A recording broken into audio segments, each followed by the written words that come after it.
He's like, all right, ready? And he pops it off, right? And then just this kid's brain just leaks out all over me. Hands me a tube, and it's silver. He bends it. He's like, all right, start sucking out anything that comes out. And he's like, it's on the lowest pressure. What if I'm like wiping away his memories, right? His memories are in this tube now. And he's like, yeah, he's probably not going to do long division anytime soon. My name is Jack. I'm a U.S. Army Special Forces Green Beret. On the tail end of my career, I'm retiring here very shortly.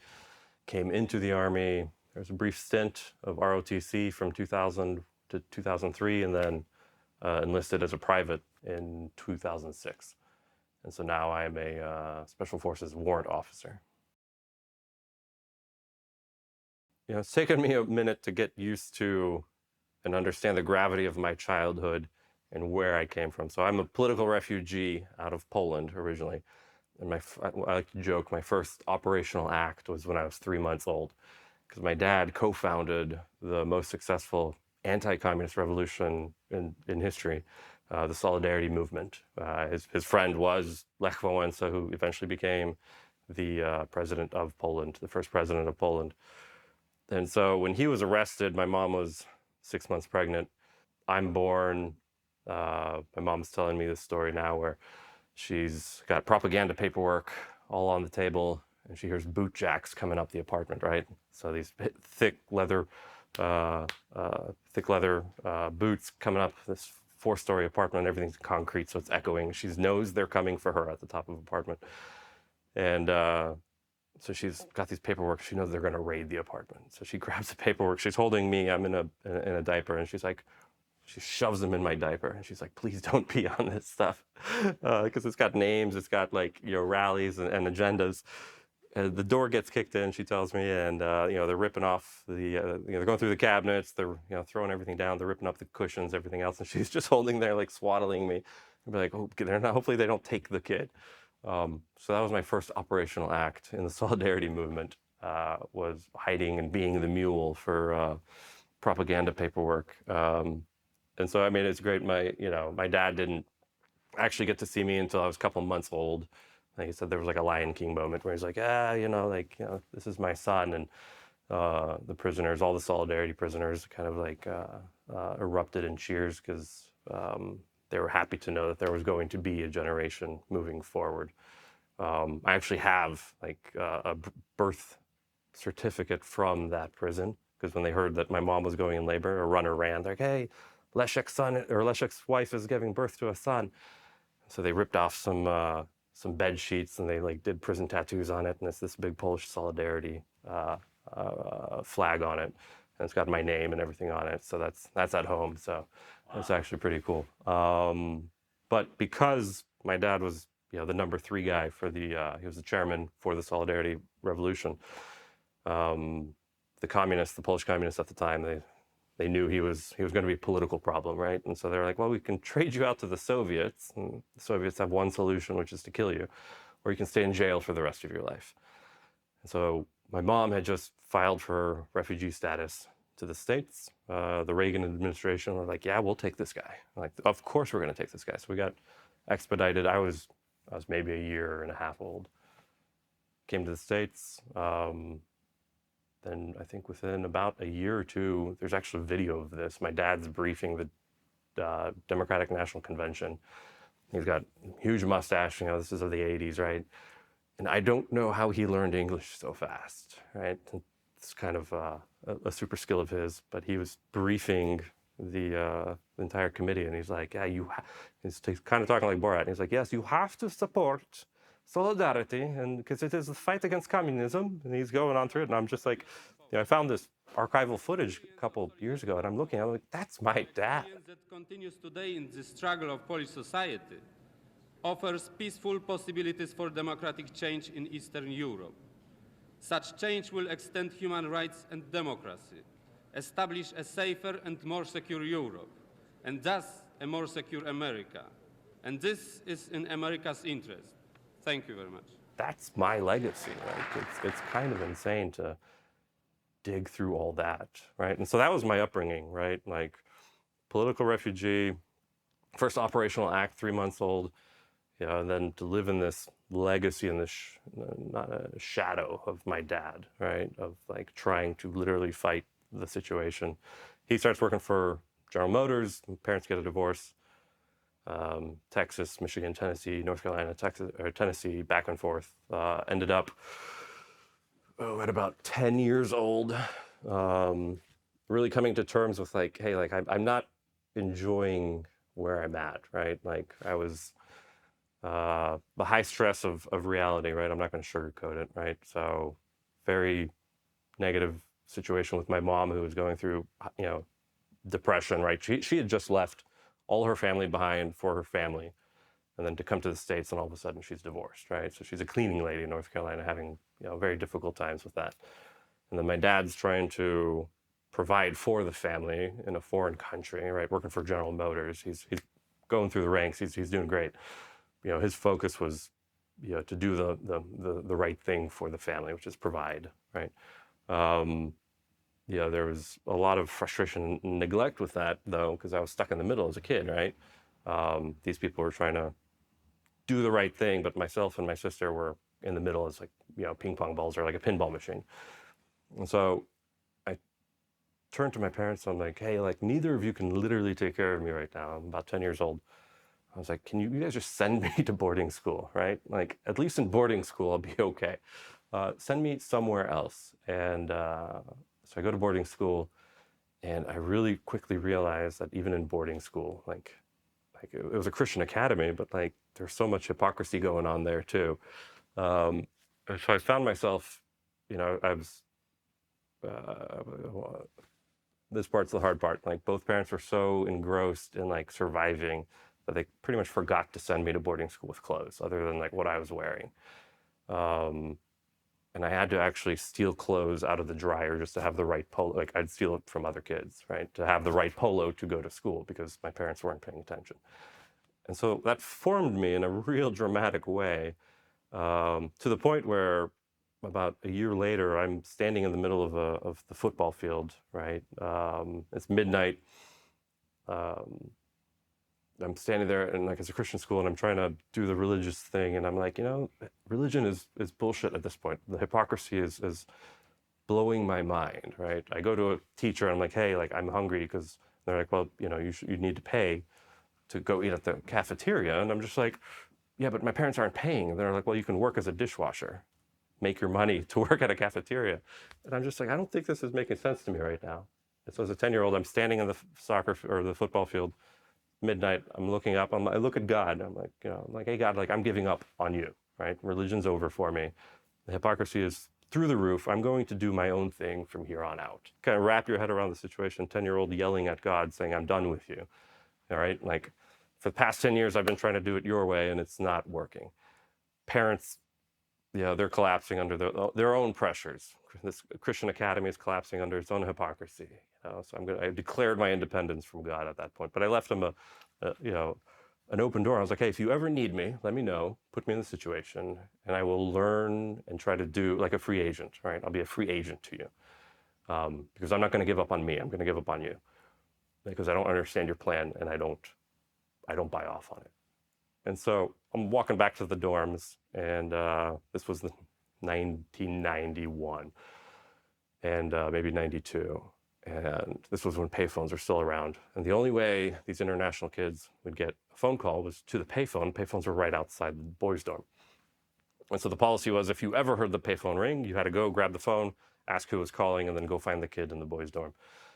And so I'm walking by at midnight, the phone rings, I pick up the phone, I'm like, hey, who are you calling for? And it's like, oh, it's Leszek, I'm calling for Jack, and I'm like, oh, hey, Dad. He's like, oh, hey, what's going on? And I was like, oh, nothing. I mean, cursing God, but nothing. And he's like, well, I'm going back to Poland. Like the Iron Curtain fell, like, GM is moving him to Poland. I'm like, okay, cool. How long are you going for? He's like, couple years. I was like, okay, well, I'm not going to see you a couple of years. I haven't seen you in a year. And he's like, well, your sister's in juvie, so part of the plea deal is that I'm taking her with me to Poland. I'm like, okay. And then he's like, would you want to go? I'm like, yeah, I'll go. And he's like, when? I'm like, when are we going? He's like, well, flight's tomorrow at noon. I can pick you up at 6 in the morning. I'm just like, okay. I kind of put my head out the payphone. I look up at the sky. I'm like, I see what you're doing, right? And so I give all my stuff away that night. I just leave it in front of a couple of doors, pack my stuff, and I leave. And I go to Eastern Europe. I'm in Warsaw, and I have too much freedom, right? Warsaw in the 90s, because the wall just fell. $100 would last you a month. It was amazing.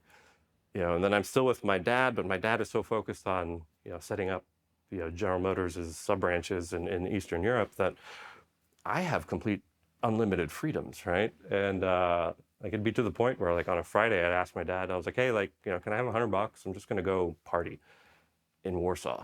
And I'm 12 years old, 13 years old, 14 years old, right? And so I'm going to the clubs at this young, pre-developmental age, and I'm just seeing a world of possibilities. I mean, to the point where my buddies and I are sitting around, we're like, if we rented this bar and told our friends at the American school to come to the bar, they pay $25 each, we could figure something out with the bar. And then we throw the party on a Saturday night, and then Sunday morning we're counting up the money, and it's like we've just made a couple $1,000, right? And I'm 15. I'm like, this is amazing. Like life is amazing if you just go and just conquer the shit out of it. But that was my developmental life, right? And so let's go snowboarding in Slovakia this weekend, right? So we just jump on a train and we go, right? We're 15 years old. And we just go snowboarding, on these multi-mile long, 6-foot thick trails. And then you're like, hey, like my friend just came from, this part of the, like Norway. We're like, okay, let's jump on a ferry and go to Norway, right? So my absolute childhood was completely unlimited, right? Anything I could come up with, the only thing stopping me was me. And so, I did that, traveled the world at a very young age, discovered that life was near limitless, right? As long as you had the desire for adventure, you could do it. Then moved to the States for a complete erroneous reason. I went to the University of Knoxville, Tennessee, which didn't make sense to me why I chose that. It was an engineering path. They had a good engineering program. Turns out I'm horrible at math and I hate engineering. So I switched to business. Business sucked. But, primarily it was like, hey, I'm not ready to commit to this career path, right? I don't know what I want to do, but I know it's not in business in this capacity. And that's ironically when I met my first Green Beret, right? His name was Danny or Daniel. This was tens of years ago now. And he was just this incredibly confident, hilarious dude. And you talk to him and you could see in his eyes that he knew exactly who he was, right? Because he'd seen some things or he'd done some things where he was unequivocally confident to who he was, right? Be talking to him and, we're having a beer and everything else. And he would just casually throw out, he was like, yeah, I was in Afghanistan, whatever, last year, I'm done with my career, I'm going to college. And you're like, okay, cool. And he's like, and he starts talking and he starts telling this amazing story of how he convinced a warlord. They were on part of the initial invasion of Afghanistan, and he convinced a warlord, or they needed to convince a warlord to work with the American coalition, right? The warlord had like 10,000 people.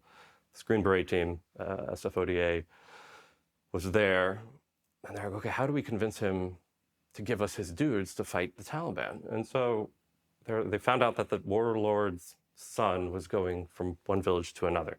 They're like, okay, hey, sir, can our team escort your son? And, Danny, mind you, Danny's telling us this in the middle of the campus in University of Tennessee. And he's telling us, so they start escorting this son through the valley. All of a sudden, there's a Taliban ambush, right? The son takes a round to the leg. They call an evac, they pick him up, they evac him to a base, and then they tell the warlord what happened. They pick the warlord up, they drop him off at the hospital. Warlord comes in. The son has nurses all around him, and he's eating ice cream, and his leg's bandaged. The warlord's like, oh, this is amazing. Of course you guys can have my men. And then Danny starts laughing. And he's like, but what we didn't tell the warlord is that I was in a sniper position 100 meters away during the ambush, and I shot the warlord's son in the leg. And I started laughing so hard, I was like, oh my God, I want to be a Green Beret. If that is how real problems get solved in the world, I want to be a Green Beret. So I quit college, There's a girlfriend in the picture. And I was like, hey, I told her, I was like, hey, I'm gonna go be a Green Beret because I know that's absolutely what I want to do. I want to work with these people. I want to solve these problems this way in life.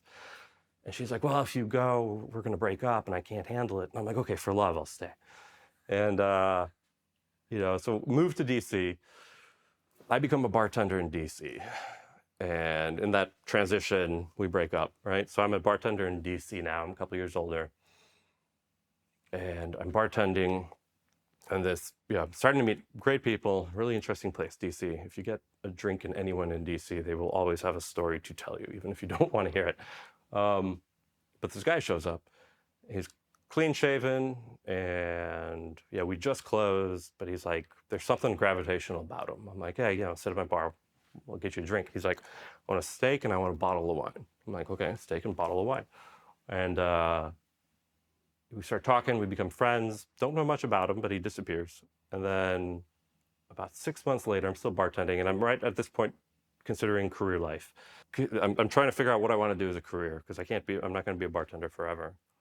And this guy comes in, big, huge beard. He looks like, tan as cardboard.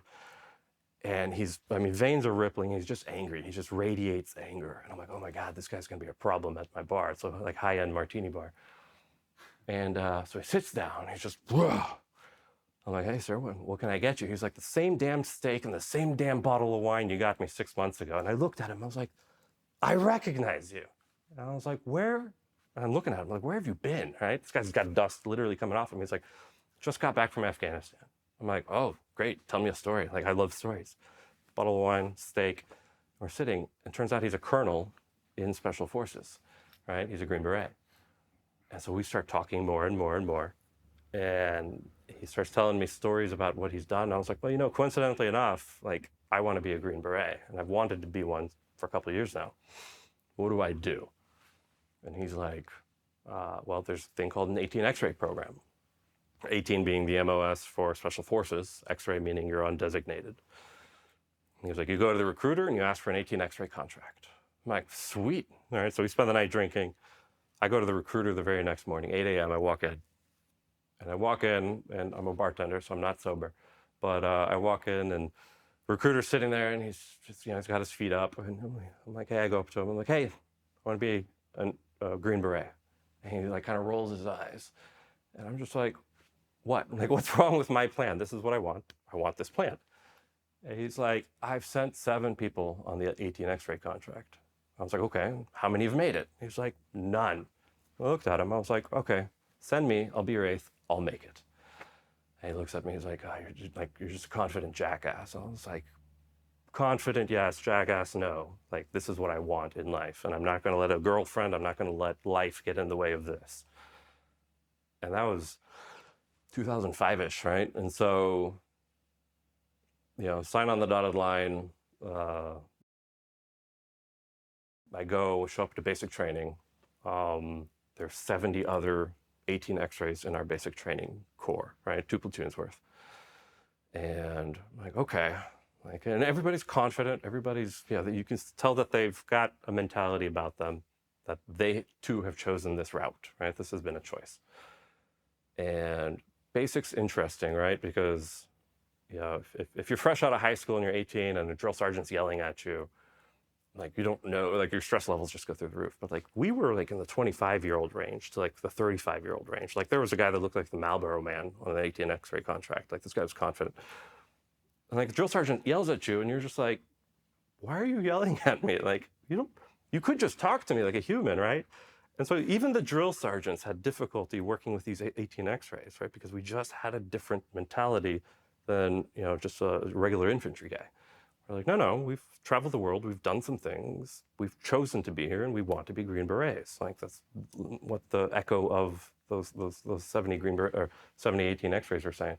And some of these guys, they'd been in the Army, right? But then they wanted to go be Green Berets as well, but with their contract, whatnot. So we had seasoned soldiers in there who were under an 18 X-ray contract, some dynamic there.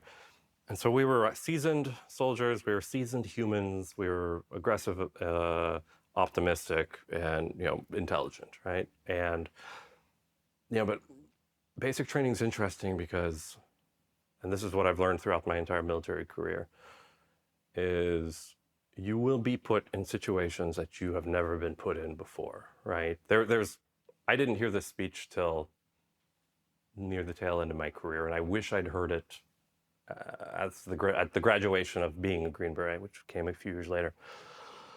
Colonel gets up, and there's this class of graduation of guys who just graduated, and he tells them, he's like, hey, congratulations for passing this arduous test, right? Like this situation.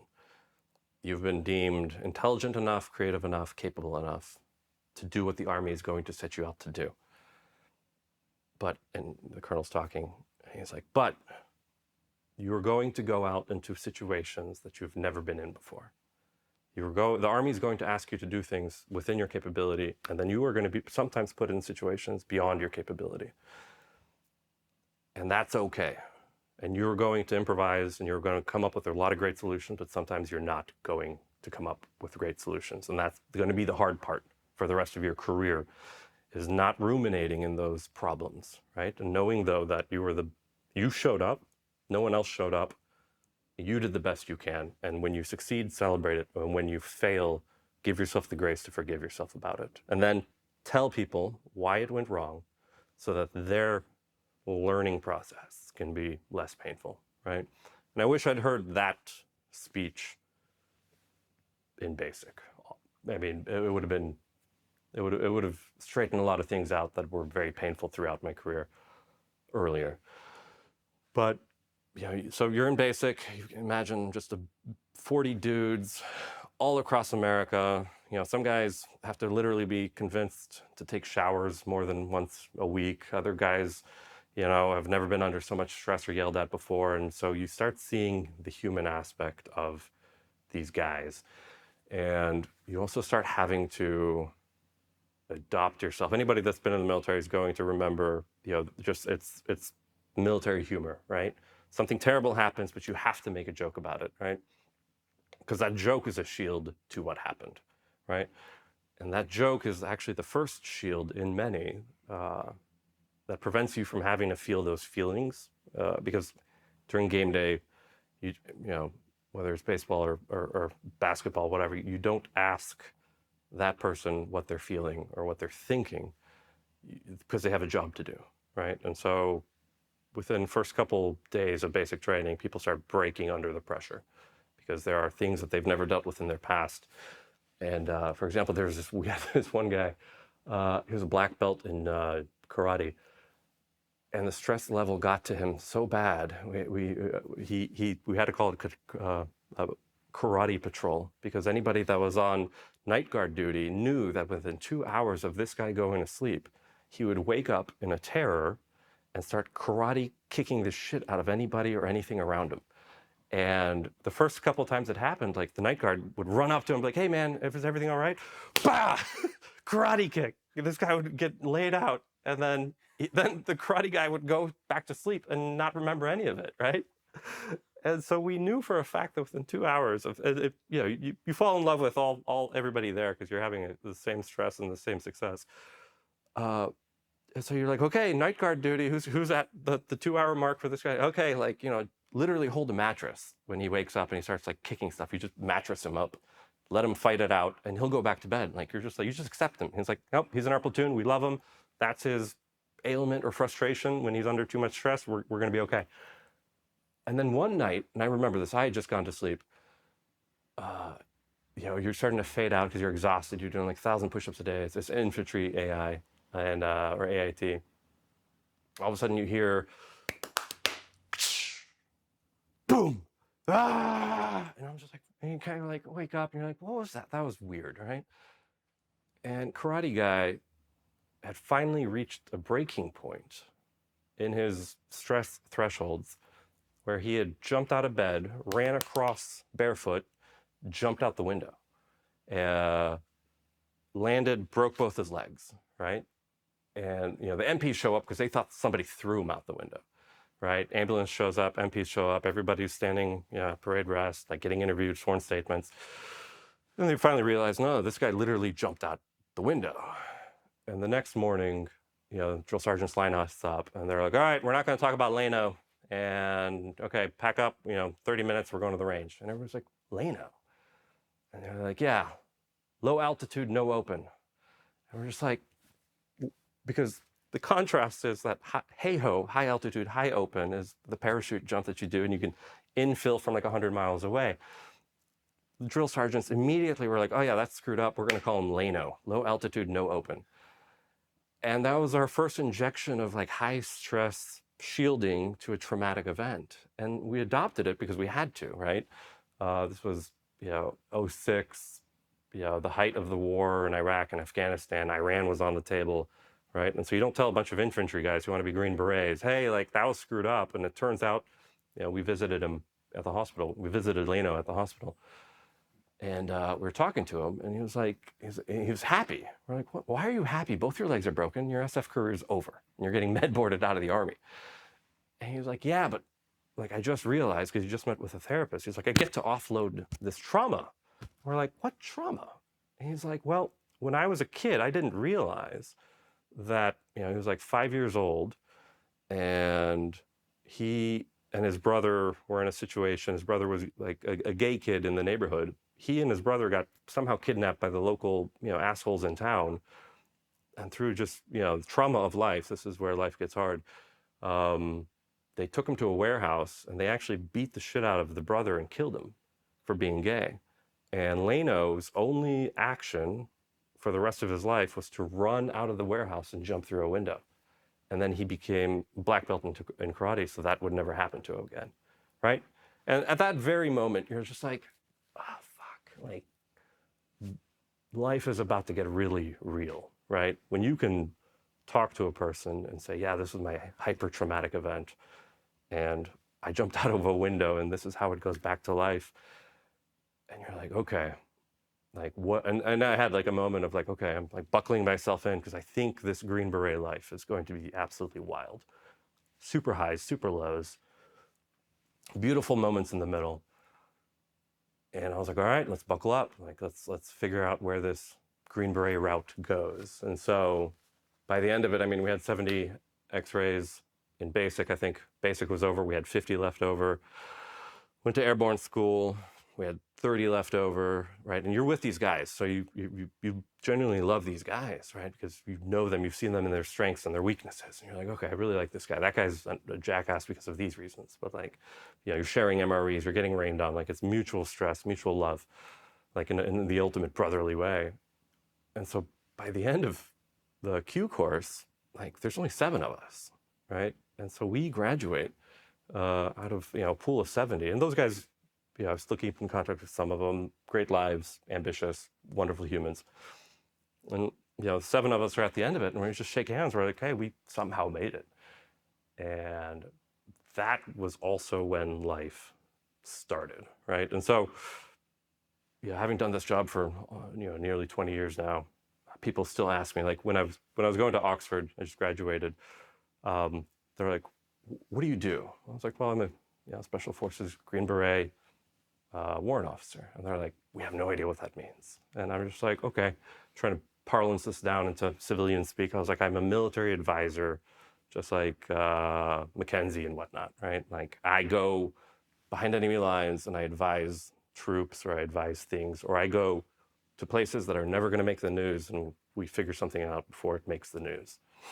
And I am the advisor in that situation, right? You guys wear suits. I usually have a gun or a knife or a grenade, handshake and a beard, right? That's usually what I have. And they're like, oh, okay. So I parsed it down to understand, and trying to explain, for the community, what's the difference between a Green Beret, a Ranger, and a Navy SEAL.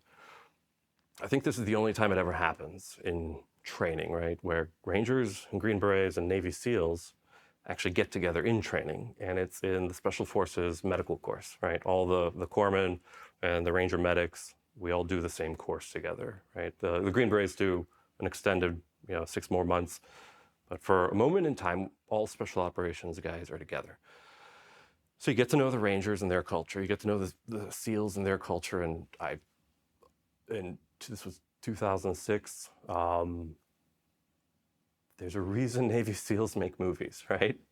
Because these guys, I'm completely heterosexual, but these guys were like chiseled out of granite.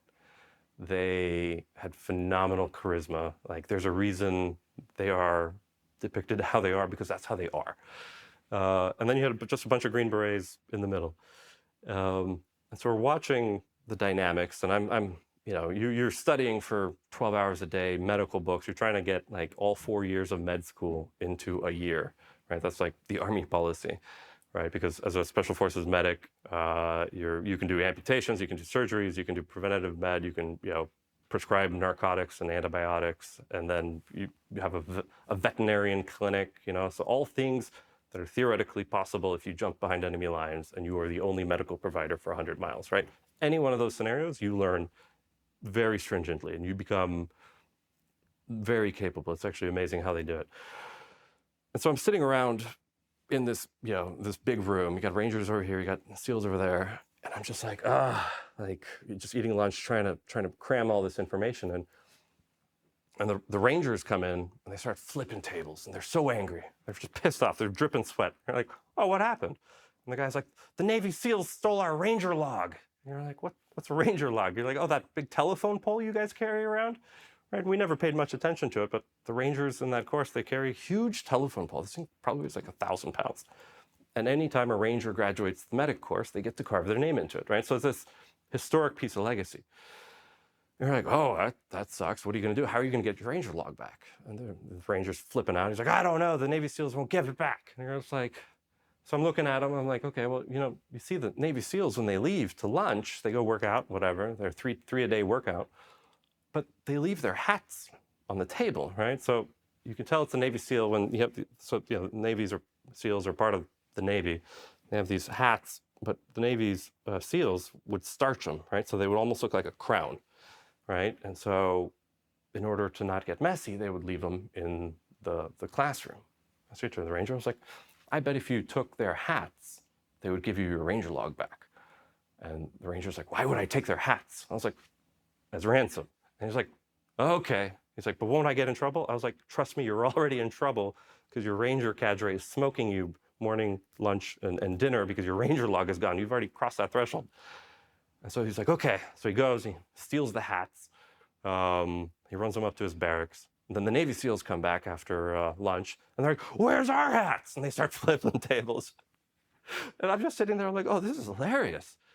And so I meet the Ranger later that night in his barracks. I'm like, "Okay, take a trash can, fill it up with water, put the Ranger hats, or put the Navy SEAL hats in there, let it freeze overnight, send him a picture of this frozen ice log of SEAL hats, send it to the SEAL cadre or SEAL class leader, and I bet you're going to have your Ranger log back by lunch." And he's like, and so he says, he freezes it. I'm like, "Okay, it fits in your fridge, whatever, great." He does it. The next morning, he texts out the picture. The class leader, the SEAL class leader, laughs, and sure as crap enough, they get the Ranger log back by lunch. Problem solved. And I'm sitting there watching this whole dynamic, and I'm like, "Oh, that's hilarious." And my Green Beret buddy is sitting next to me. He's like, "Yeah, that's great." I was like, "Yeah." And I told him what I did. He starts laughing. He's like, "Ha, because last week I told the SEALs it would be really funny if they stole the Ranger log." And so, like, to know that two Green Berets have been working, quantumly to work these situations, like, that's the definition of a Green Beret. And tying to Danny's story of like, "Hey, we need 10,000 fighters. How do we do it? We're going to shoot the warlord's son in the back of the leg with the 22, so it's not fatal, and we're going to save him." And so, like, that's the dynamic. Rangers, if you need an airfield captured and you want everything dead, you send the Rangers. SEALs, if you want a real nice, clean, crisp mission done beautifully, you send the SEALs in. But if you want someone who understands human dynamics and how to move populations either for or pro a situation and be okay with that chaos, but have clarity in the process, that's what Green Berets do. And it really didn't dawn on me till years later, and I was doing it professionally, right? But in that moment where I was like, "Oh yeah, Ranger log, SEAL, frozen log of hats, dynamics, it's hilarious." And all right, so that's the fundamental difference between the special operations forces, right? Question comes up, is that considered psychological warfare? And yeah, I mean, one could one could make that tie-in, right? Because if, in essence, you're influencing opinions and perceptions to get an action, right? And there's no way in anyone's science that say, hey, this is the specific action I want, right? You say, this is the general direction I want this to go. And as opportunities present themselves, that's what I'll develop, or that's what a thing can develop. You find the opportunity, it pops out sort of like an egg on a chicken. You don't know when that chicken's going to lay that egg. You're like, okay, it's an egg, right? Same with my Green Beret buddy who was like, oh yeah, I told the Navy SEALs last week it'd be funny if they stole the log, right? He didn't know when they would do it. He didn't know if they would do it. He just knew that it would be funny and it would entertain him to cause that to happen. And then it would entertain me to cause the ranger to steal that guy's, the SEAL's hats. And so it's really convoluted, right? In a world of military doctrine, right? Where tanks have an ammo count and, max miles per gallon type thing. And helicopters can do this, and rules of war and law warfare, and your shoes got to be this way, and the rules are the rules. And you have this sliver of community who are like, yeah, those are the rules, but this is where the really interesting things start to happen, right?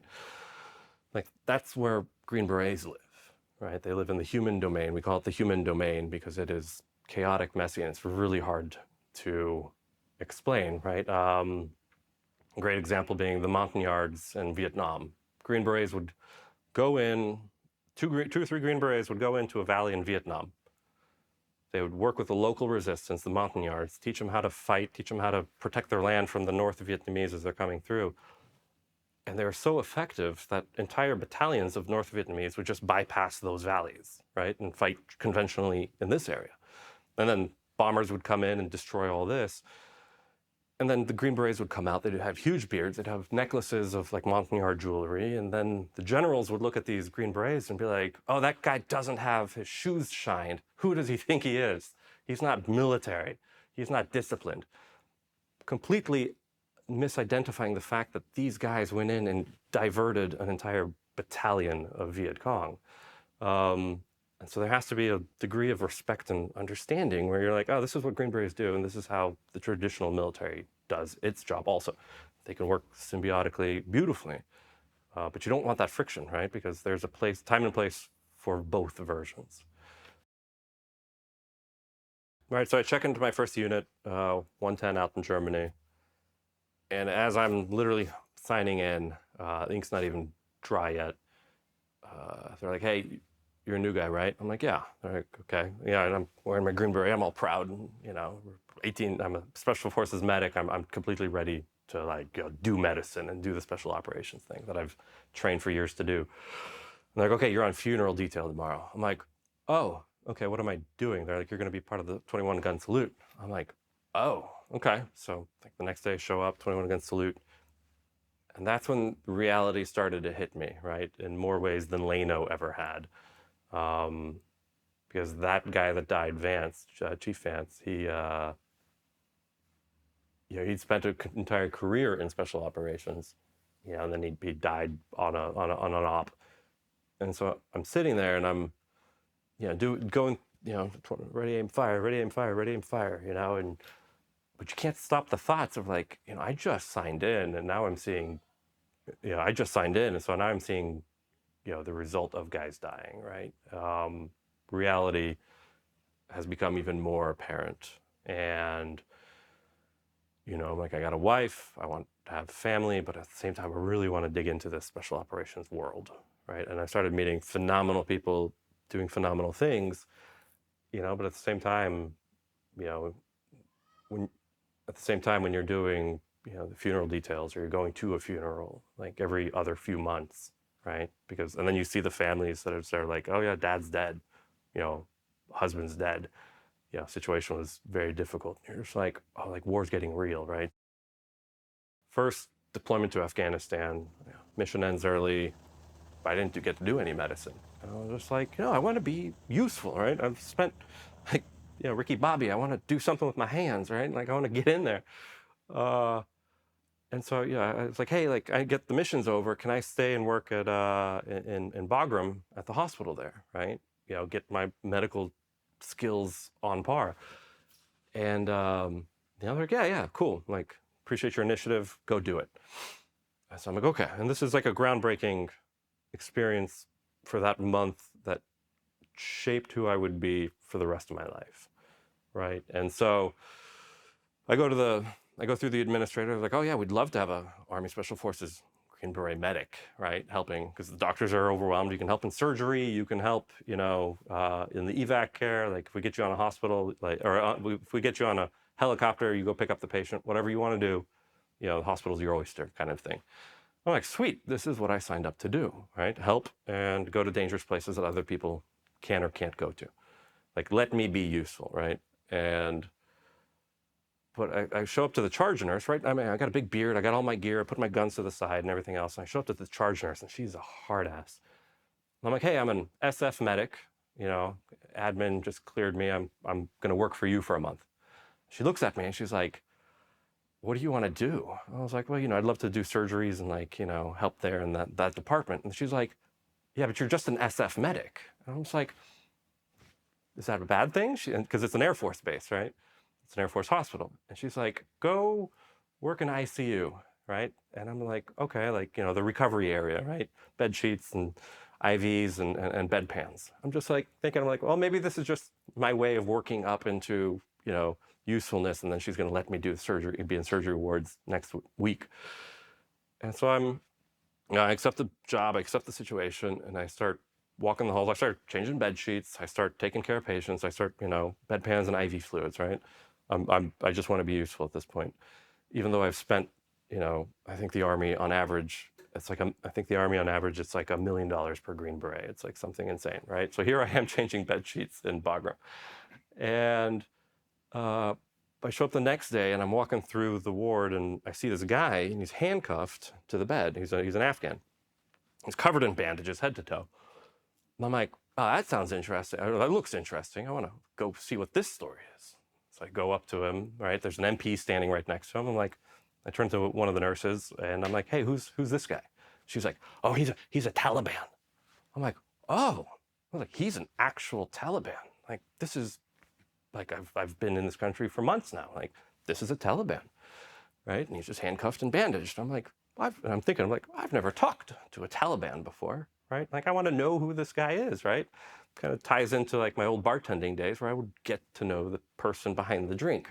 And so I go up to him and I don't speak Arabic, right? So I'm just like, oh, okay. So I go get the translator, like, hey, like, have him tell me his story, right?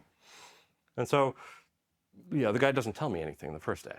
I'm like, okay, well, it's still a dude, right? He's still a guy. He's bandaged head to toe. Like, I mean, flames from all second-degree burns from pretty much his whole body. Problem with that is it also enveloped his crotch and his groin and everything else, right? So every time he would poop into an open wound, right? And I'm just like, it's one thing to talk about it. It's another thing to see it, smell it, feel it, right? If you've ever changed a diaper on a baby, imagine that times 20, right? Because this guy's, on morphine, he's all hurt, he's bandaged, and he's still pooping on himself. And then you gotta clean the poop off while not trying to make the wound worse, right? But it's a raw wound because like the entire layer of skin's been burned off. And so, at this point, my humanity starts coming in. I put gloves on. I'm like, okay, I'm just Taliban, not Taliban. I'm just going to help this dude, right? Who is in a really worse situation compared to me. So I start, cleaning him up, everything else. And then finally, the next day, he starts wanting to talk. So I get the translator. I'm like, have him tell me his story. How did he get here?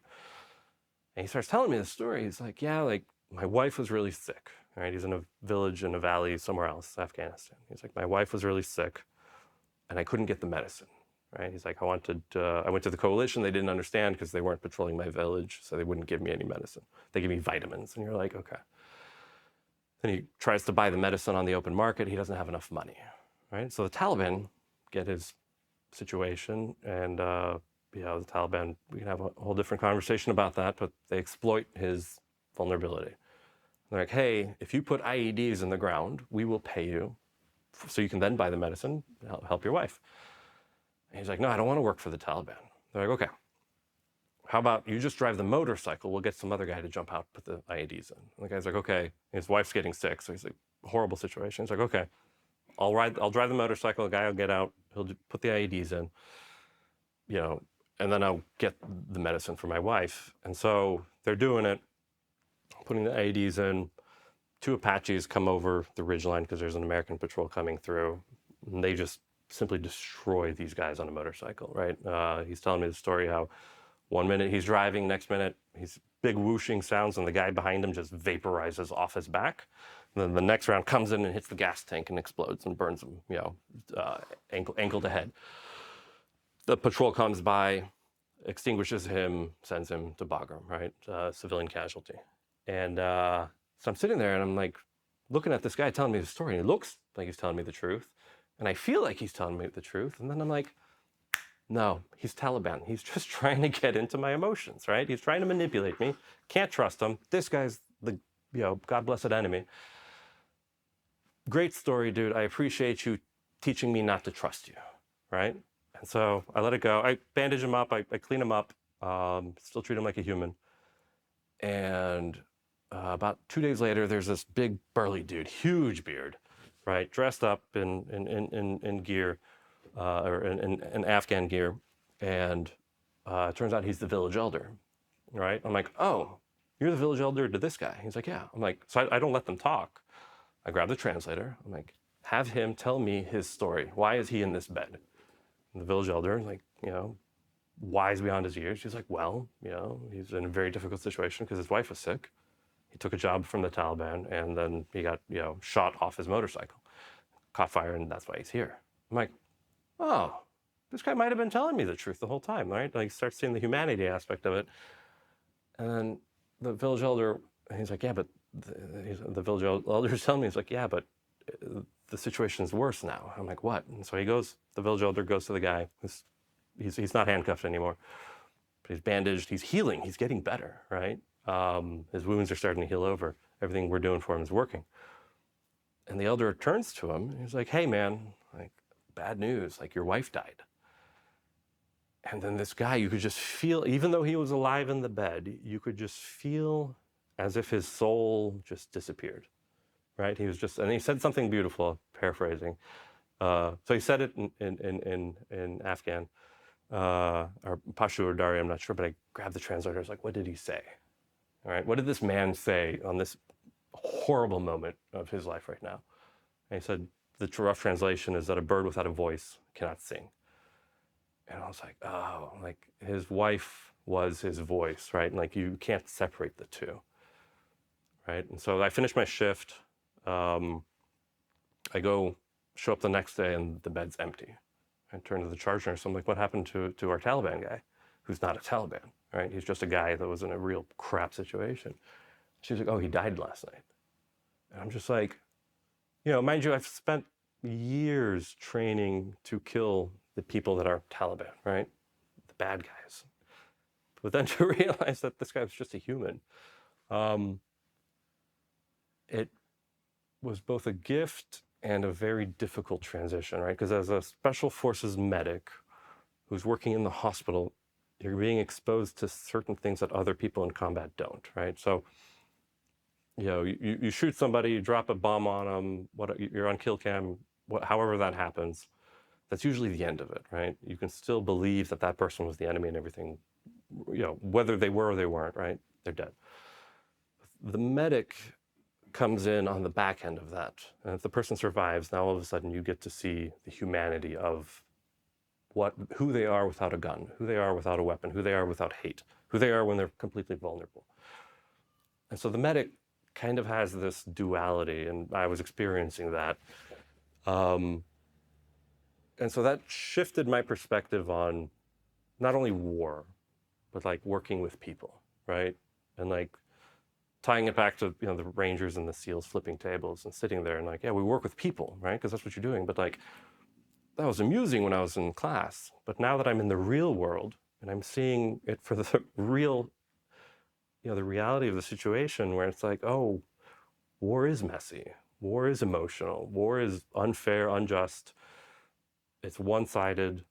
It's complicated. And so as a young, brand new Green Beret, this was starting to really, this would be a seed that would sit in me and grow for the rest of my life. And, right, so Taliban guy dies, Taliban, not Taliban guy dies. I go to the other side of the ward, and it's where everybody's healing. All the nurses were working that ward too. It's more ICU like. And then I see a hidden kind of, I mean, as big as a bed, no bigger, but it's like hidden bed, right? It's got an extra sheet put up. I'm like, oh, I'm curious, right? I'm like, what's around this hidden sheet, right? And so I pull the sheet back, and there's like a 8-year-old kid sitting there. And he's just sitting there reading a book. I'm like, what are you doing here? And he's just, says, got a couple IVs in, and he's like, oh, I'm Mohammed. I'm like, nice to meet you, Mohammed. Sparkling, clean English, right? I'm like, nice to meet you, buddy. He's charismatic, he's funny, he's upbeat and everything else. And he's got like 4 watches on his wrist. And I'm like, what's up with the watches? I'm just talking to him as you would to any kid. And he's like, well, every day at noon and at midnight, I have to get my injury cleaned out. I'm like, why? So what's up with the watches though? He's like, well, at 11:55, the watches go off to let me know that I need to get into a hyped up focus because of all the pain that's about to happen. And I'm just like, what am I being told right now? This is insane. And so he lifts up his shirt. He's got this gaping wound, like the size of a baseball. And I'm just like, and it's like red. It's all the way to his intestines, right? Like once you've done enough anatomy, you're like, I'm looking at raw intestines right now. And they're scarred and they're burnt and they're on fire. And there's like poop leaking out the side. And I'm just like, fuck, I wasn't expecting to see that right now. And so I'm like, okay, why do the alarms go off again? I go back to his 4 watches. And he's like, well, because I can't get morphine because it slows down the motility. This is medical talk, slows down his guts. So if he gets morphine, it'll slow down his guts and then he won't heal. Right? So the doctors have been trying to heal. I was like, yeah, but why don't they just evac you? He's like, well, he's stuck in limbo land. I was like, what do you...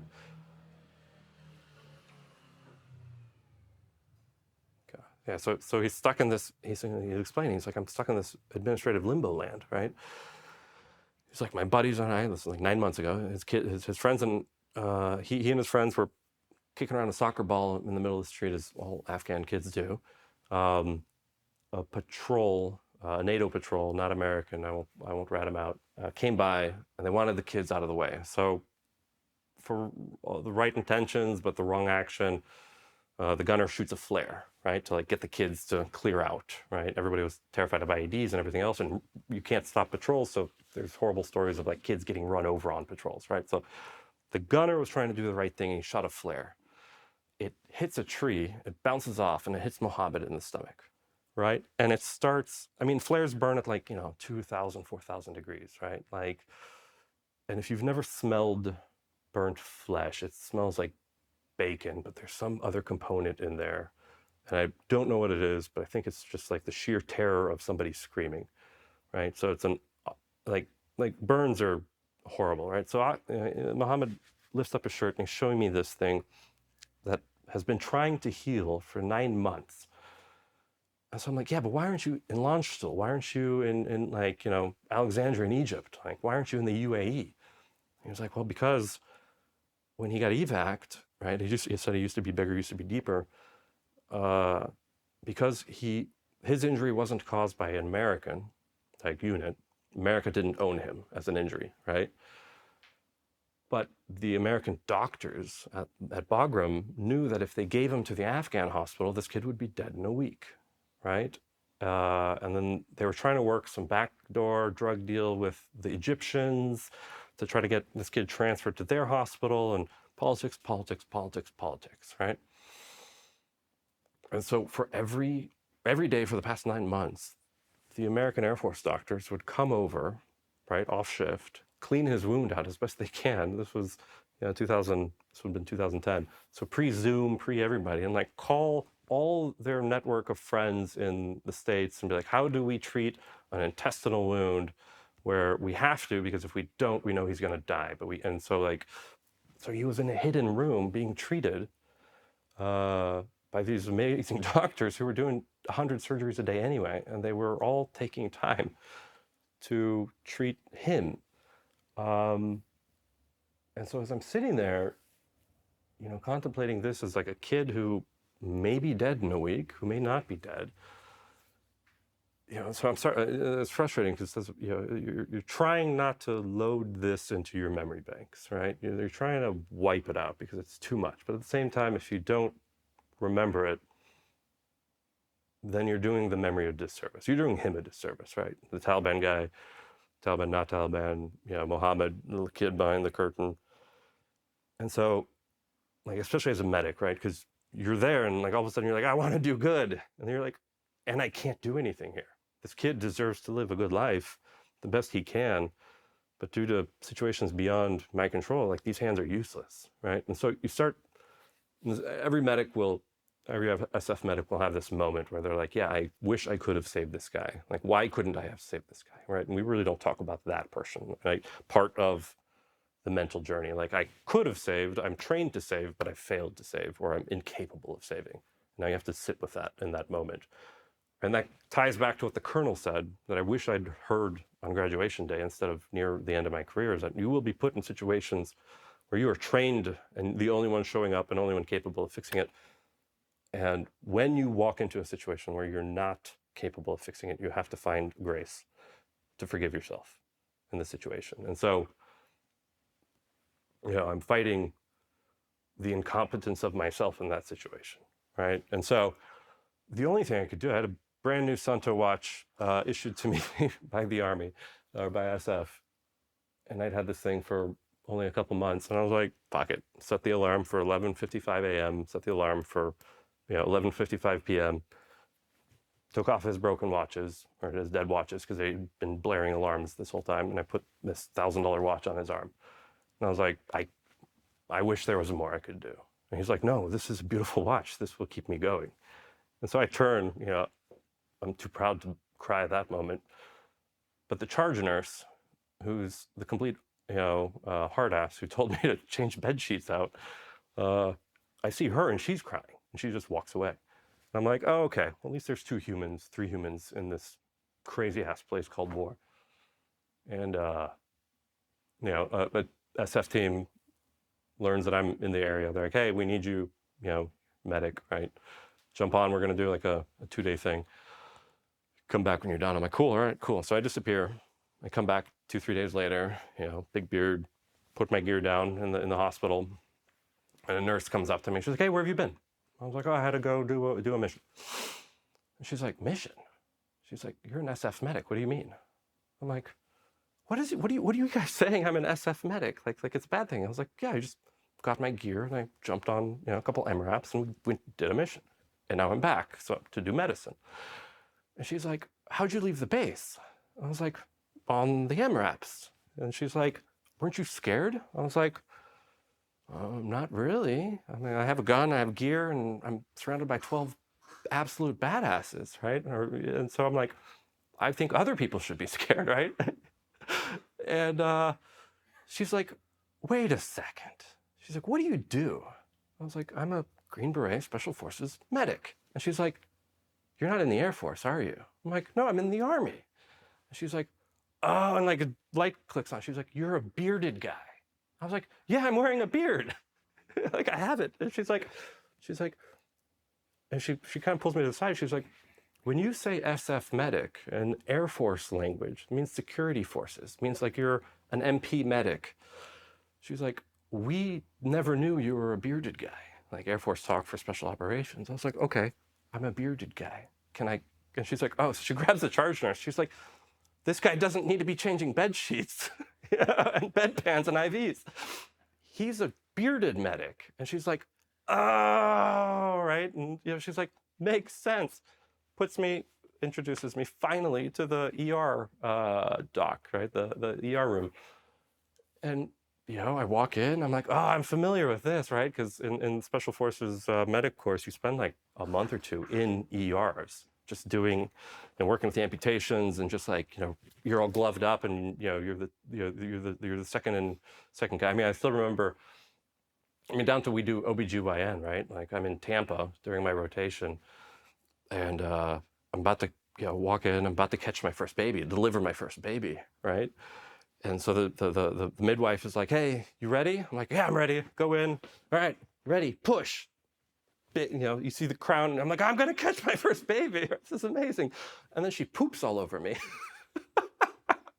So I've got a handful of poop, and the midwife is like, "Oh, you're out." And she like just pops me out, and the baby pops out. And I'm like, "Oh, I almost caught a baby," right?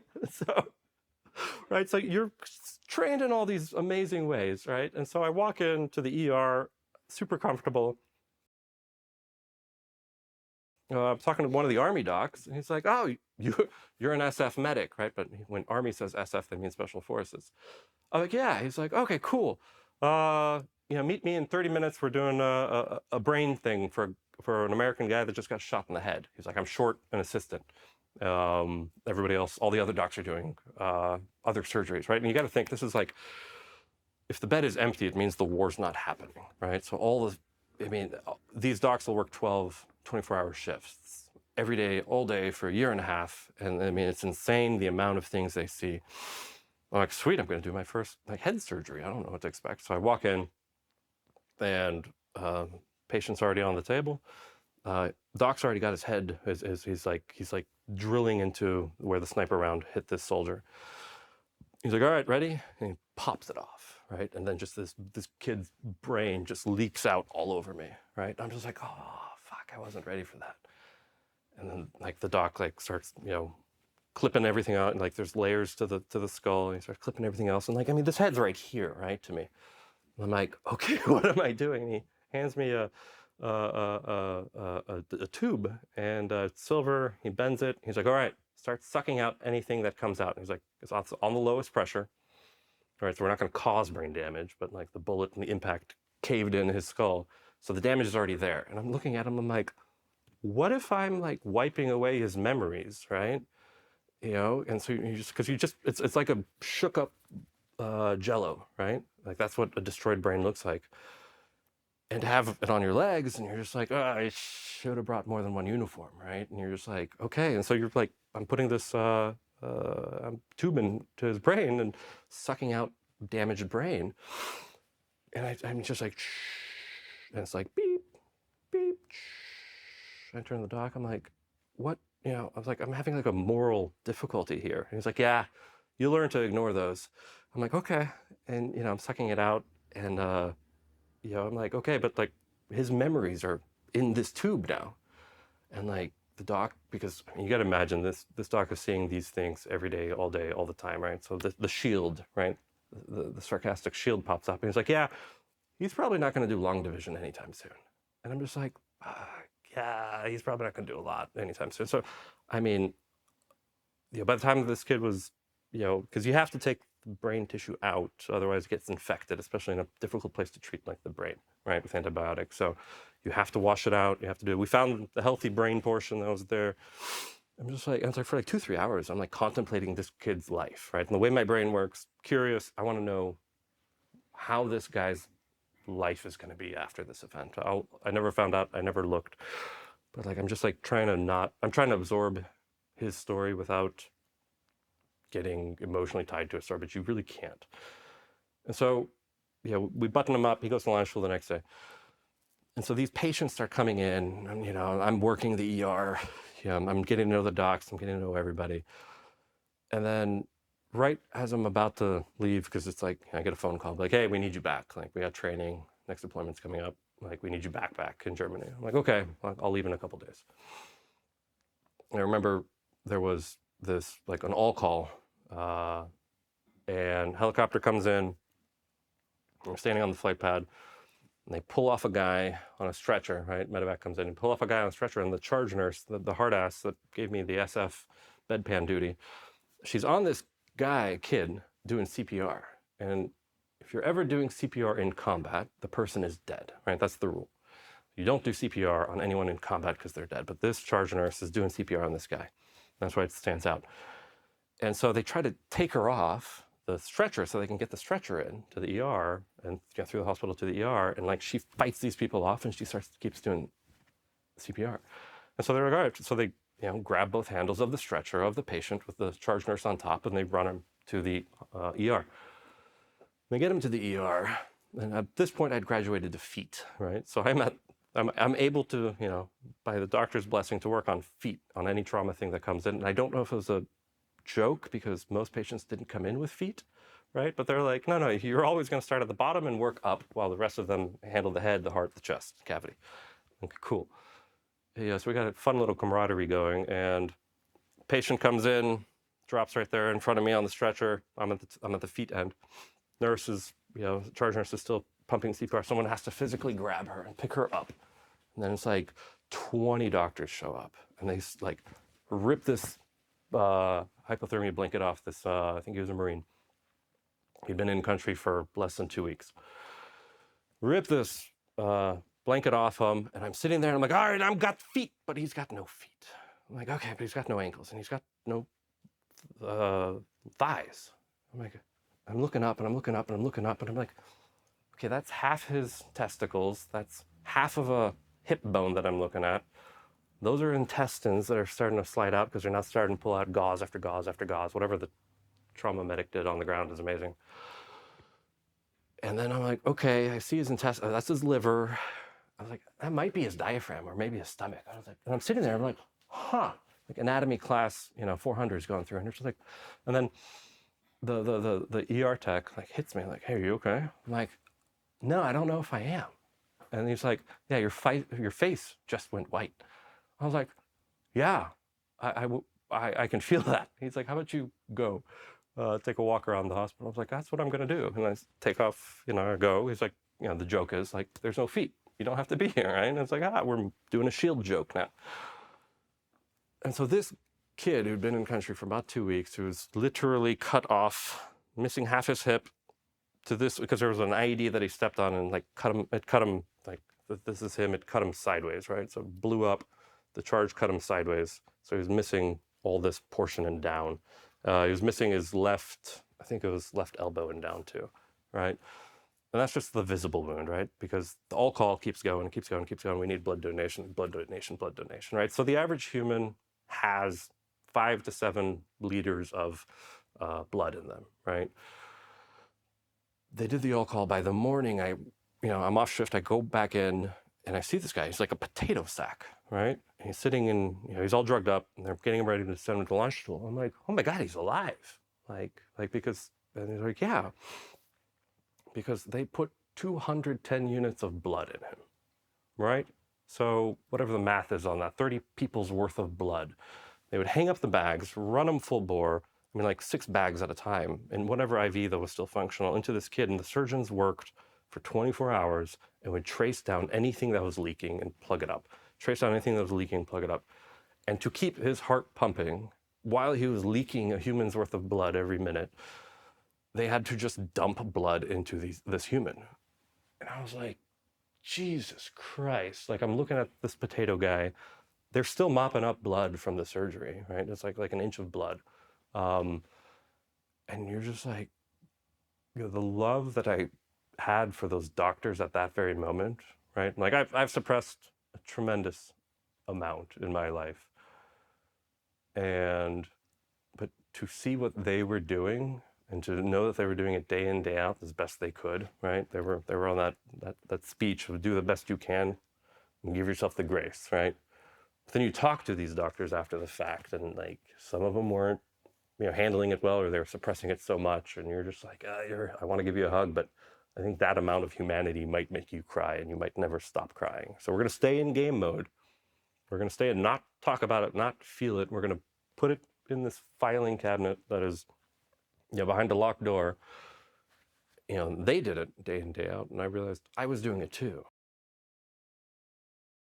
I've been multiple different types of deployments, almost one every year. But in the time of that, scope, like I also had a family, right? I also, wanted life. I wanted to be happy. So, so I'm thinking about what that means to me, right? So that was all 2010. And that was just 1 month, right? In terms of, because my team had left, so in terms of like patrols and like the traditional patrol missions, like those never happened, right? Like that just wasn't the way. Like everybody wants to have that, I'm going to do this mission, do this type of mission, this type of mission, this type of mission. And like sometimes life just doesn't work out that way. And as a medic who was also I enjoyed medicine, I enjoyed the human story, like that's what I remembered. The mission was frankly kind of disappointing when I did it. And so I was looking for more, right? Because it's not a war story every day, right? There's 90% boredom, 10% terror. That's just, that's just how the math worked out. 2011 rolls around, I'm back in Afghanistan.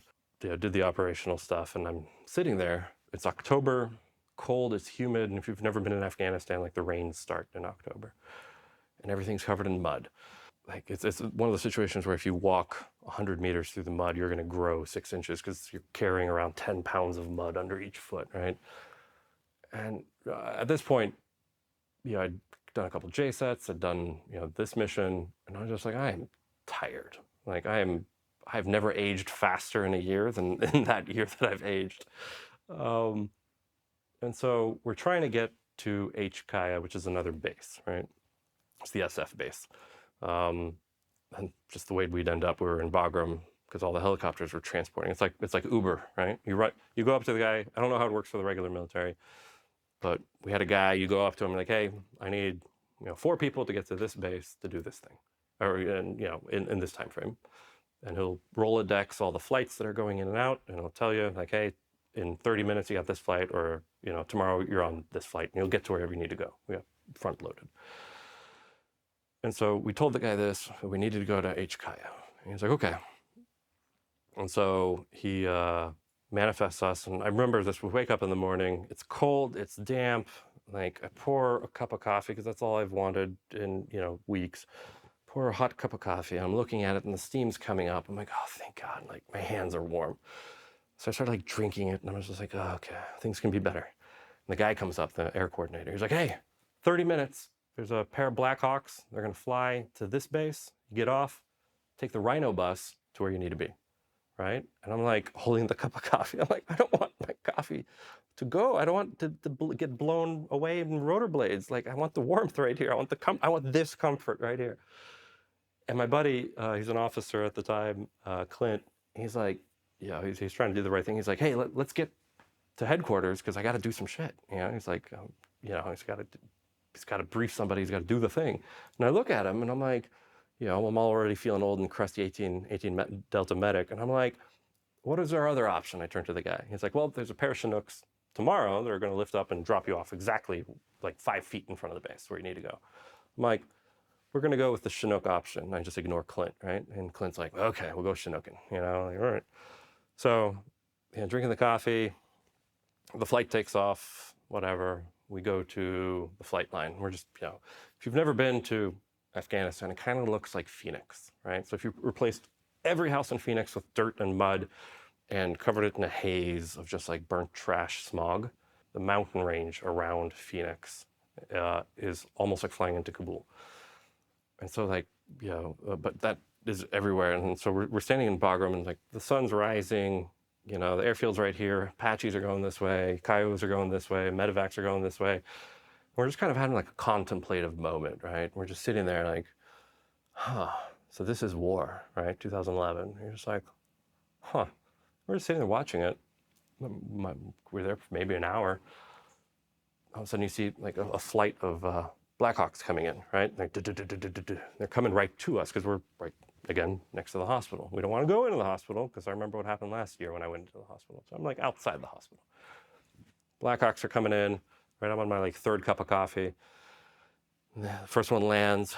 Crew chief throws open the door and just starts offloading body bags, like big black sacks of human, like almost like an airport shuttler, right? And they're like the Black Hawk is from me to the camera, right? And so these body bags are landing in front of me, possibly because the crew chief thought like I was going to be a medic that like takes, he was trying to be maybe helpful.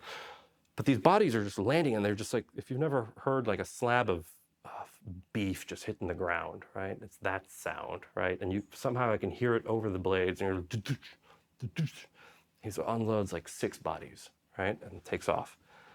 And I'm looking at it, and you can tell this is where like the morbid fact morbid portion of your analytical brain kicks in. You're like, oh, these bodies are probably 30 minutes old, right? Because they're sitting there and they've got condensation on the outside and they're evaporating, just like my coffee had been an hour ago.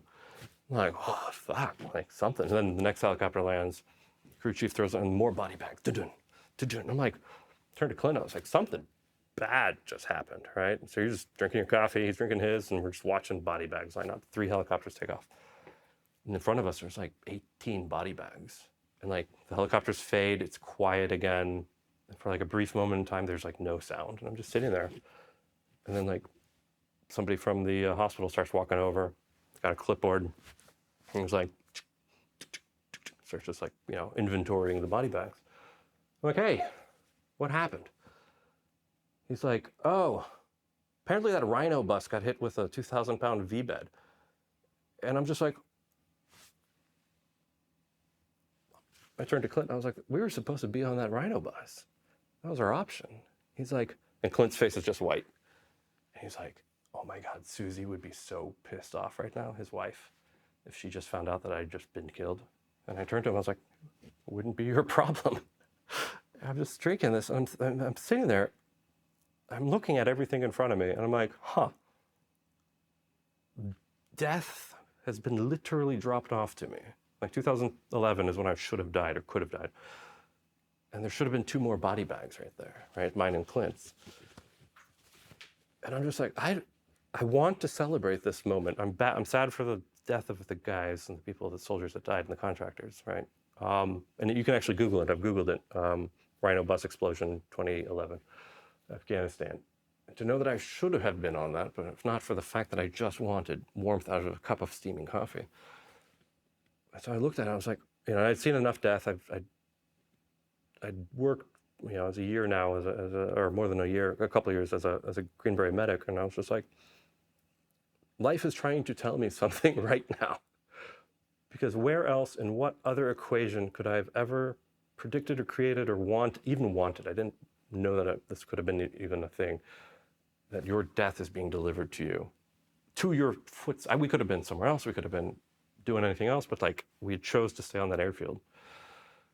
And that shifted my perspective again on life that I haven't fully grasped yet, right? And then not but a couple of years later, we're doing another mission, this time in Africa.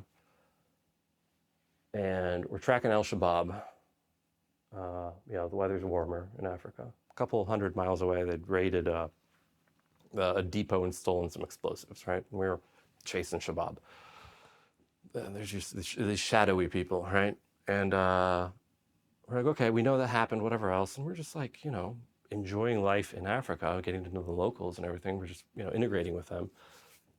And we're sitting there, and all of a sudden, somebody like elbows us. He's like, hey, did you know that you guys were almost dead last month? I'm like, what do you mean, right? This is where like being friendly with people that know more than you matters, right? What do you mean we should have been dead? And they're like, yeah, apparently those explosives, Al-Shabaab somehow infiltrated your base, because we were on an African base, and they were building the IED with the explosives that they stole from the warehouse right next door. And they were just going to put it in your house in the middle of the night. And I'm sitting there, I'm like, oh man, I just had a son, he's like 6 months old, right? And to know that there's another reason I'd be dead right now. If not for the fact that they randomly got caught and the African commander of the base, I'm intentionally not calling out the country, didn't tell us because he knew we would be angry at him, right, of the security violation. And we're just like, all of us kind of had this like re-realization. We're like, we could be also dead right now also. So it's this massive philosophical situation. Oh, mind you, my wife was pregnant with our second kid, right? About 6 months old. And so this immediately struck back to what my dad might have been feeling, right? Like I could be dead, whether I knew it or not, right? And that is possibly what he felt when he was in jail, being told he's going to get traded out to the Soviets, right? But that his wife was 6 months pregnant, because my wife was about 6 months pregnant. And so I started writing, right? I was like, what if I die? Because like 3 times a charm, right? You're not going to survive 3 times of accidental almost dying. So I started writing a letter to my kids, right? And literally I was like, hey, I'm one day going to be dead and I'm sorry, right? I started writing it. And one page was not enough. That started turning into a book. That started turning into a life journey. I mean, I think by the time I was done over the course of the years, it was over 700 pages long, right? Because I realized I was now officially in a profession that is dangerous, right? I'd already had a hole in my parachute during one training event and I couldn't, steer and literally ate dirt in like 30 miles an hour, tore out, my knee, had 2 surgeries on this knee, right? But when the deployment came up, like a month later, I threw on a brace, I locked it in, I threw my uniform on, I was like, I can go. I just sound like the Tin Man. And they're like, okay, you're in, you're on the team, The act of almost dying somehow didn't exist until I had kids and was becoming a dad, right? Prior to that, I was just all adrenaline, and testosterone, right? The parachute incident. Can you walk us? Yeah, I mean, I wish it was sexy, right? So the whole parachute thing was the definition of a training accident, right? Like these guys who'd never run an airfield, drop before. They were using an air crew, like all the pieces are put together, right? So you're like, hey, do you have an airplane? Yeah, you got an airplane? Okay, cool, we need your airplane tomorrow. Like, can you jump? Yeah, we can jump. Can we get an airfield? Yeah, we got an airfield, right? So it's this piecemeal kind of situation, especially, and things are better now. But in the height of the war, right, 2009 to like 2018, everything was so fast, right? Like, okay, hey, we have to be certified in these jumps. Let's jump it, right? Let's whatever it takes. And the training frustrations were that like you had to jump to stay current. So even if the winds were 20, 30 miles an hour, even if the air crew had never jumped you, even if you didn't have the proper DZ setup, you're still jumping, right? Because you had to be certified and you had to go. And this was one of those stupid situations where you're just like, oh, all right, we're jumping. The winds are blowing at 25. Good luck, right? And then the plane was going, I think they clocked it at like something simple, like 20 miles an hour too fast. So you jump out, your parachute gets this shock, right? It's silk. If there's too much wind, it'll physically rip, right? And so there was, I'm like, like look down. I'm like, I'm falling too fast, right? And I look up and there's this beautiful hole, right? And I'm just like, oh shit. And then I'm like, should I? And this was just a normal canopy jump. And so I'm like, should I pull my reserve? I was like, no, I don't want to be a pussy, right? I don't want to do that. But I can't steer, and it's starting to steer with me. So like, you get like 10 or 15 mile an hour thrust with the parachute, and the wind was adding to it, and so it starts going the way of the wind. And and I'm just like, oh, I'm just gonna eat it. Too late to pull my reserve. Should have pulled my reserve. And I just hit, and I just feel my leg do one of these like dingle dangle things. And I'm just like, I get up, I fall over on it. I'm like, ah. And as a medic, I'm like, definitely these injuries. So I like pop some Tylenol, pop some Motrin, limp over, and I'm like, I heard it. And they're like, okay. So I ACL complete, tear, meniscus, a couple other things. And then I'm like, this really screws up my deployment schedule because they're telling me 6 months of rehab. I was like, I got to deploy in like a week or in a month. And so I just throw on the brace and like, I tell command, I was like, hey, I need to do rehab while deployed. And they're like, yeah, sounds like a plan. But they're like, but you're a medic, so you are the insurance program. Like this was the pressure, right? You are a special forces medic. When the team goes out and does mission, if you are not there and one of them gets injured, because you weren't there, it's your fault, right? This is like the psychosocial pressure of that profession. And so all medics will hyper-sacrifice themselves for the team because they know that if something horrible happens to any one of them, they're not going to be able to live in this area of forgiveness, right? And I felt it to the nth degree, and that's why I threw a brace on under my uniform and deployed, So like, it was a dumb thing that happened, but it's part of the entirety of reality is you're going to do so many things, and then sometimes that dumb thing that happens is going to injure you completely, right? Because things are rushed, or things are, or I should have pulled my reserve, but I'm in an organization that, that demands performance, right? And so, a lot of these frustrations were on me as well, right? I think I'm at 11 surgeries right now, right? So there's a reality I came to, like a 40-year-old man cannot be on a special forces team, right? Up until like my mid 30s, I was okay. Something happens right around mid 30s where you're just like, you reach down to grab something, or you're throwing a ladder up on a window, and you're just like, oh, I just grunted. I did the old man grunt because everything hurts. And like the young guys, they're like 25, they're like collegiate athletes, and they're like, at this point, they're like, Chief, how about I go through the window? I'm like, okay, you go through the window, And I mean, I remember the pressure of it. Like, we were working with Chinooks. I was a Fry's master. I was, the rope, you can see it on movies, Black Hawk Down, right? Like the rope goes out and guys go down the rope. Middle of the night, we're in a Chinook. Rope goes out. I'm the Fry's master. I'm like, okay, counting them out. They're going. You're under nods. And I'm clear, all right, cool.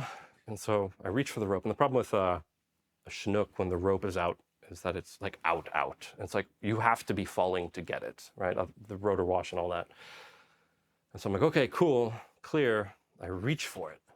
And a gust of wind had just come, and the pilot had compensated by shifting out, right? So the rope was a pendulum, right, with the Chinook here, right? All of a sudden, a gust of wind comes, the rope stays here, but then the helicopter comes out like this, right? Not a big deal for Chinook, but it's a big deal for a dude, when you're calculating inches. And we're 60 feet up in the air. And I reach for it, right? And you're under nods, so you're already got perception issues. And I reach for it, and it's not there. And I'm in kit, right? So I usually weigh about 200 pounds, when I'm fully bulked and for deployments. But then I've got like another 100 pounds of gear on me, right? And now I'm also 35 plus, right? So I'm an old man category. So I reach for this rope, and it's not there. And I say, oh shit. And all of a sudden I feel this rope hit me in the face. I'm like, there it is. And I grab it like this. And that's all I'm doing for 60 feet. I'm just like doing this. And, fire through the hand, but I know that if I let go even for a second, I'm going to die, right? So I'm just like, oh, fuck. And I'm like, okay, if I die, I'm going to die quietly. So I stop like grunting. But then all that's going on right here in this shoulder, I'm just hearing guitar strings go bing, bing, bing, bing. And then all of a sudden, I just collapse, right? I mean, I hit the ground like whatever your grip strength can stop you on a 60-foot Fry's fall. And I land, and I'm like, oh, I'm not dead. Well, that's all right. So I get up, I take the rope. All of a sudden, the rope starts like noodling on me, right? Middle of the night, you just feel these things, right? Big noodles on this rope, 60 foot up. Because apparently the crew chief just saw me hit the ground and said, cool. So he pulls the rope and he releases it, right? This rope weighs like, 100 plus pounds. And because this rope starts noodling all over me, so I just fall over because I know exactly what's going to happen. I feel like something snap in my back. And I'm just like, oh, I'm too old for this, And so like my guys run up and they start pulling me out of this rope bundle in the middle of the night. Like, Chief, are you alive? I was like, yeah. And so I was like, that night I took 4 Percocets just to get the pain to go away. But that's kind of when it dawns in you that a 35-year-old dude who's been on teams for, I think, collectively more than 10 years in the area of 15, you're like, there's a point where old dudes retire, right? And they just need to, because I'm going to hurt myself in continuous fashion, and now I'm an impediment to the team. But that's also the mentality. It's like, hey, 11 surgeries, are you good to go? Like, I literally told the doc on this surgery, I was like, hey, I'm deploying in a year. What's the recovery on this? He's like, 6 months to 9 months. And I was like, okay, can we schedule it next month as fast as we can so that I'm good to go on the next deployment? And it's this, you've spent your whole life wanting to do this job, and it becomes your life. And you do it, and you do it, and you do it. And I would come back from deployment, and I remember this. My kids called me. I forget where I was. I was deployed. And they call me, and they're like, hey, Dad, it's summer. They're like, hey, when you come visit, can you take us camping?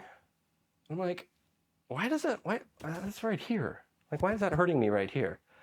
And I sat there, and, it's like, guns, gear, I'm doing the job. And, to hear 2 little kids say, hey, Dad, when you come visit, can you take us camping? And then I'm like, it hurts. And then I'm thinking, oh, well, I got this training event, and I got this other training event, and I got to deploy. So this is where I wasn't thinking. I was like, yeah, next year. We'll go camping next year when I'm back.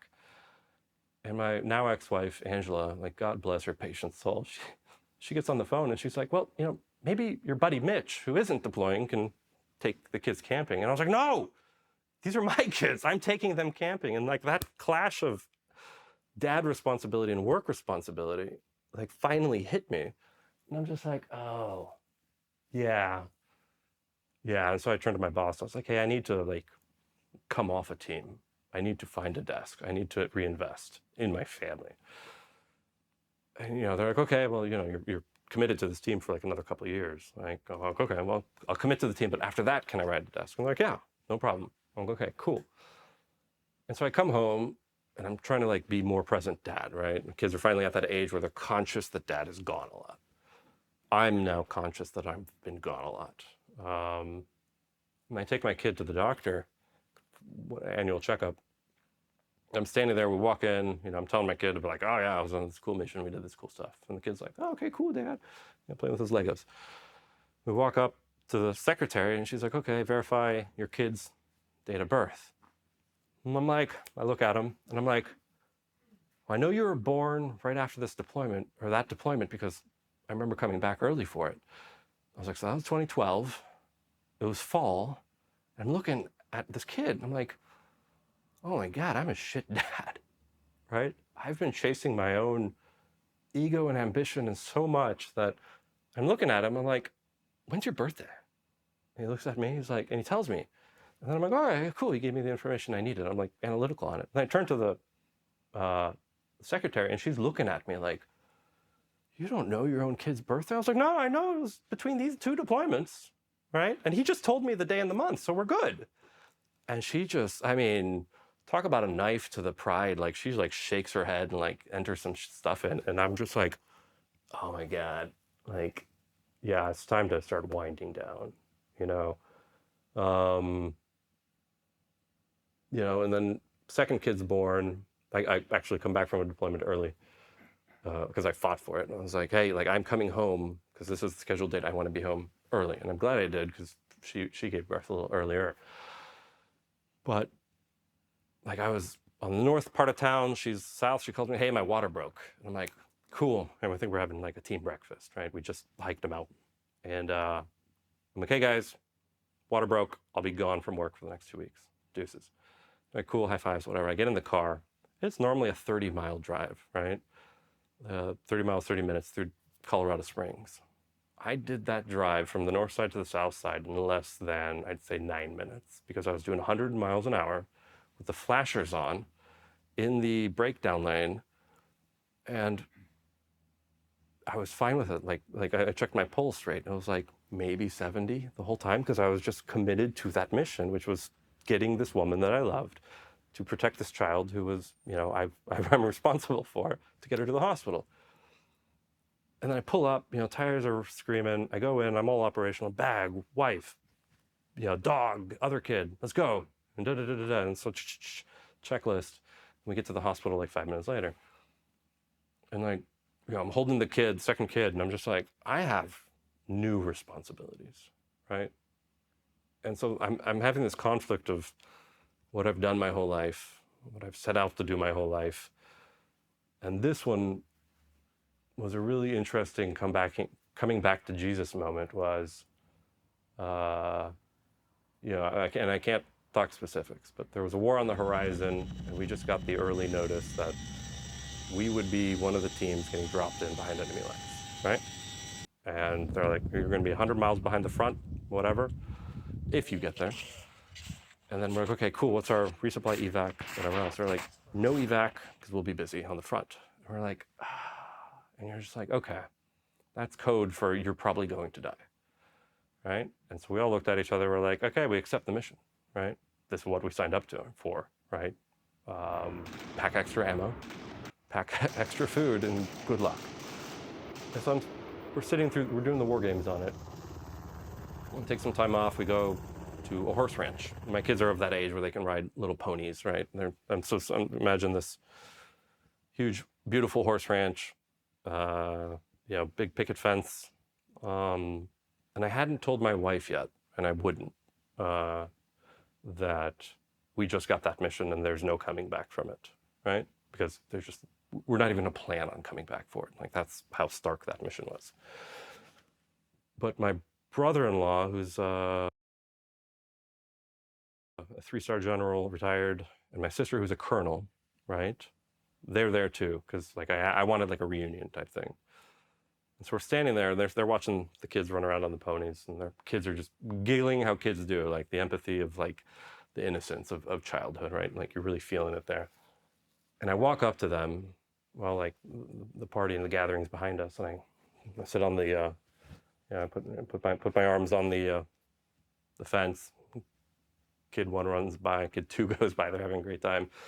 And I just kind of turn to them and I'm like, yeah, so we just got notified that we're going on that mission, right? And they're aware that this is boiling up too, right? They're getting their versions of input.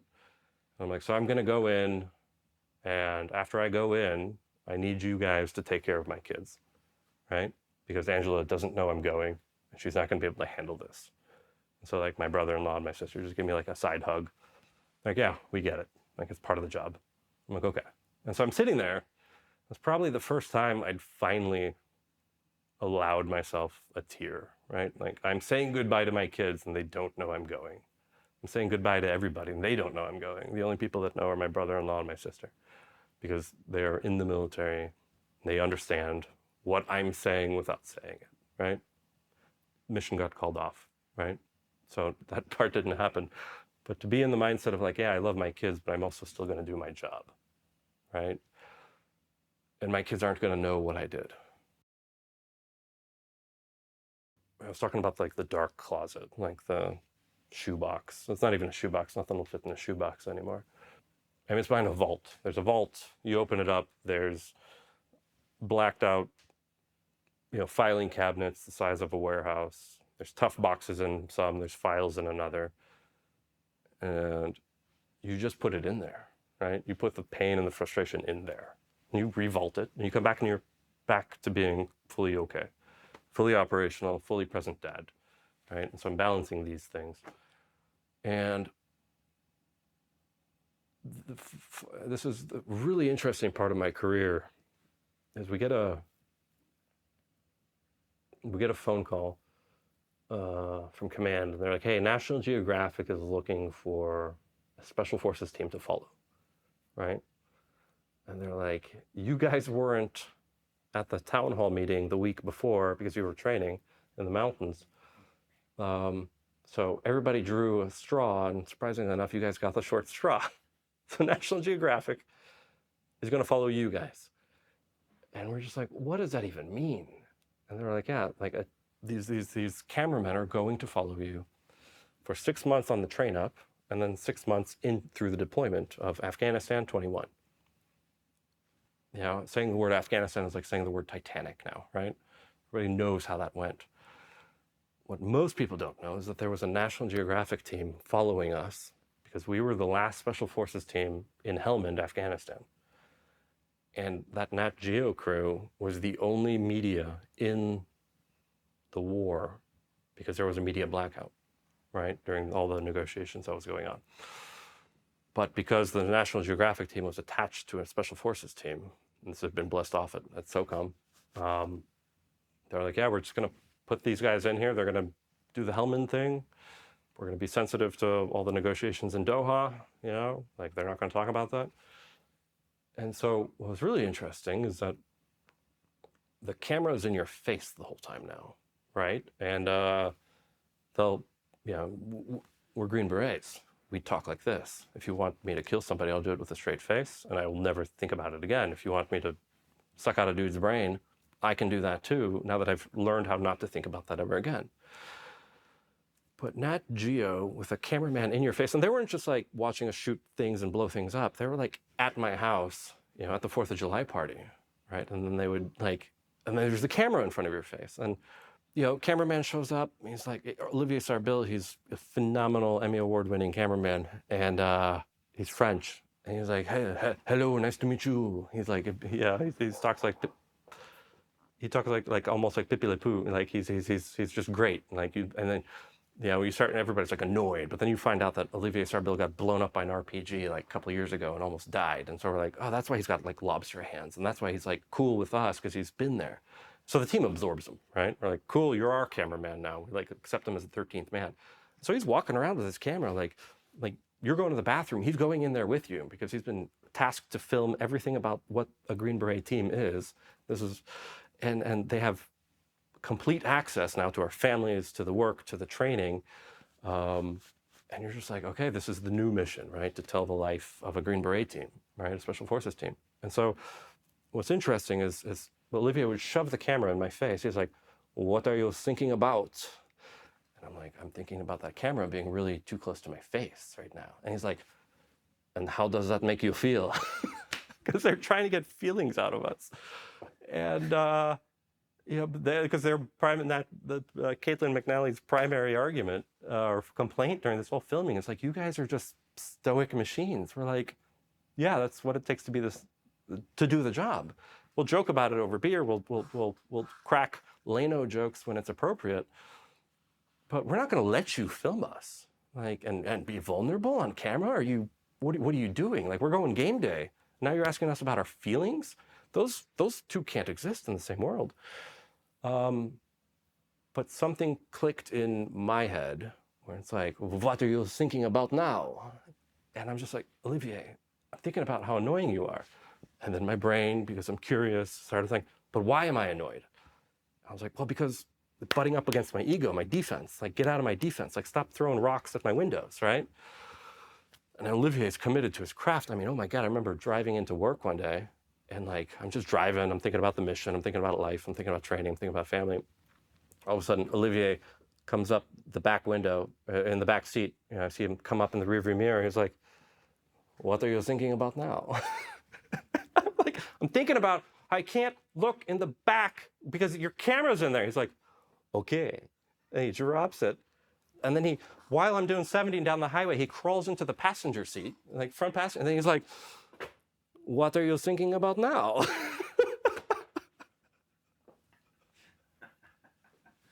And so I'm trying to plan for this huge ass mission, last possible trip to Afghanistan, and I'm being asked how I feel about things. But that's the door. He figured out the combo to my safe, right? And I'm just like, and I didn't want him to figure out my combo, right? And so I had tough boxes of warehouse of stuff stored that I'm never going to look at again. I actually have, at one point I had like 20 tough boxes in my garage from stuff from deployments 10 years ago because I couldn't open it, right? I wouldn't go in there, literally. So emotionally, I had even more. But Olivier spun that dial and was able to start doing his job. Like, okay, you don't have to give me a tough box, just give me a word. I was like, I'm angry. He's like, oh, I love it. Tell me more. I'm like, I don't want to tell you more, but okay, I'll tell you more. And he's like, yes, in. So it took him like 4 months, right, of just filming us and tell me what you're thinking. And it's like, so they're filming the family, they're filming this, they're filming the training. Like, I mean, I will give it to Nat Geo, this movie. And there's a reason the movie won 3 Emmys, like a year later, right? It's called one of the best war documentaries ever made because they spent a year filming the Green Berets, just getting ready for it. And they spent that much time. Caitlin McNally was on every training mission. She was up to midnight with us. She was riding the helicopter. She was doing the things to film us, to discover who these 12 stoic men who didn't have feelings were. The movie's called Retrograde. Matt Heineman directed it. It was Oscar shortlisted, 3 Emmys, nominated for 6, won a bunch of international awards.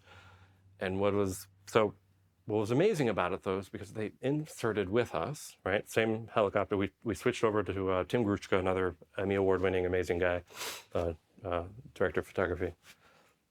And so he starts filming us, and we're like, okay, Tim's worked with Marines. Like, Tim's cool. He's tall as a beanstalk, right? And we accepted him as a 13th man. We're like, okay, we're finally starting to warm up after 6 months to the idea that you guys may not be trying to screw us over. You're not going to ruin our careers. And you're making a movie for the right reasons, right? A documentary. It's not a movie, it's a documentary. It's a real things that really happened. And the whole time, parts of my brain are starting to be like, oh, how do I feel about this? What am I feeling? What am I thinking? It's as if Dr. Phil was on your shoulder. And every time you had a thought, he was like, well, what do you feel about that? How do you feel about that? That's kind of what it felt to me, because it opened up, because I have a hyperactive mind. And you're just like, what do I feel about doing this? What do I feel about doing this? And so there started to come, this door started to open, and then we deploy. We go into Afghanistan and working with General Sadat, who ends up becoming the last special operations Afghan commander of the Afghan forces. We've got 12 Green Berets working with him in Helmand, right? I mean, Helmand's had, tens of thousands of Americans, tens of thousands of Brits early in the war. And then they're like, well, obviously the tens of thousands quantity doesn't work. What if we just send in 12 Green Berets? Pair him up with General Sadat, let's see what happens, right? Advise him on how to employ his 15,000 forces, all his helicopters, this huge region. And at this point, I'm the warrant officer on the team, so I'm second in command, right? And I'm just like, what are we doing? Like, this is huge. Like, this is the playground, right? This is life as it's happening. And so we're sitting there, Nat Geo's finally in our subconscious, but we don't see them terribly much because they're doing the filming and we're just used to the camera kind of floating around. And so we finally get into the mission and working with Sadat, and he had just taken over the 215th Corps because he was a bit of a renegade general. And they were like, hey, like the Afghan government was like, hey, Helmand's complex, go take this problem and try to solve it. And Sadat did a phenomenal job. He actually, after the collapse of Afghanistan, held out longer than any other province. But it was an impossible situation, right? It's the Titanic iceberg situation. And so this whole time, I'm now, this is 2021. I'd been first time in Afghanistan 2010, right? 2011. Now 2021. And I'm having these like, why are we still here type? What are we achieving? What's the mission? And so I'm trying to sit in a holistic way. And I'm like, what are we here for and what are we doing? Where's the bad guys? Who are the bad guys? Who are the good guys? What's the plan? And then in the background, you're waiting for the Doha decisions, right? The secret negotiations. And you're just like, okay, well, I'll figure that part out when it gets sold to me. And so they're called RFIs, request for information, right? And so I start blasting off these RFIs. Who are the good guys, bad guys? Who's in our area?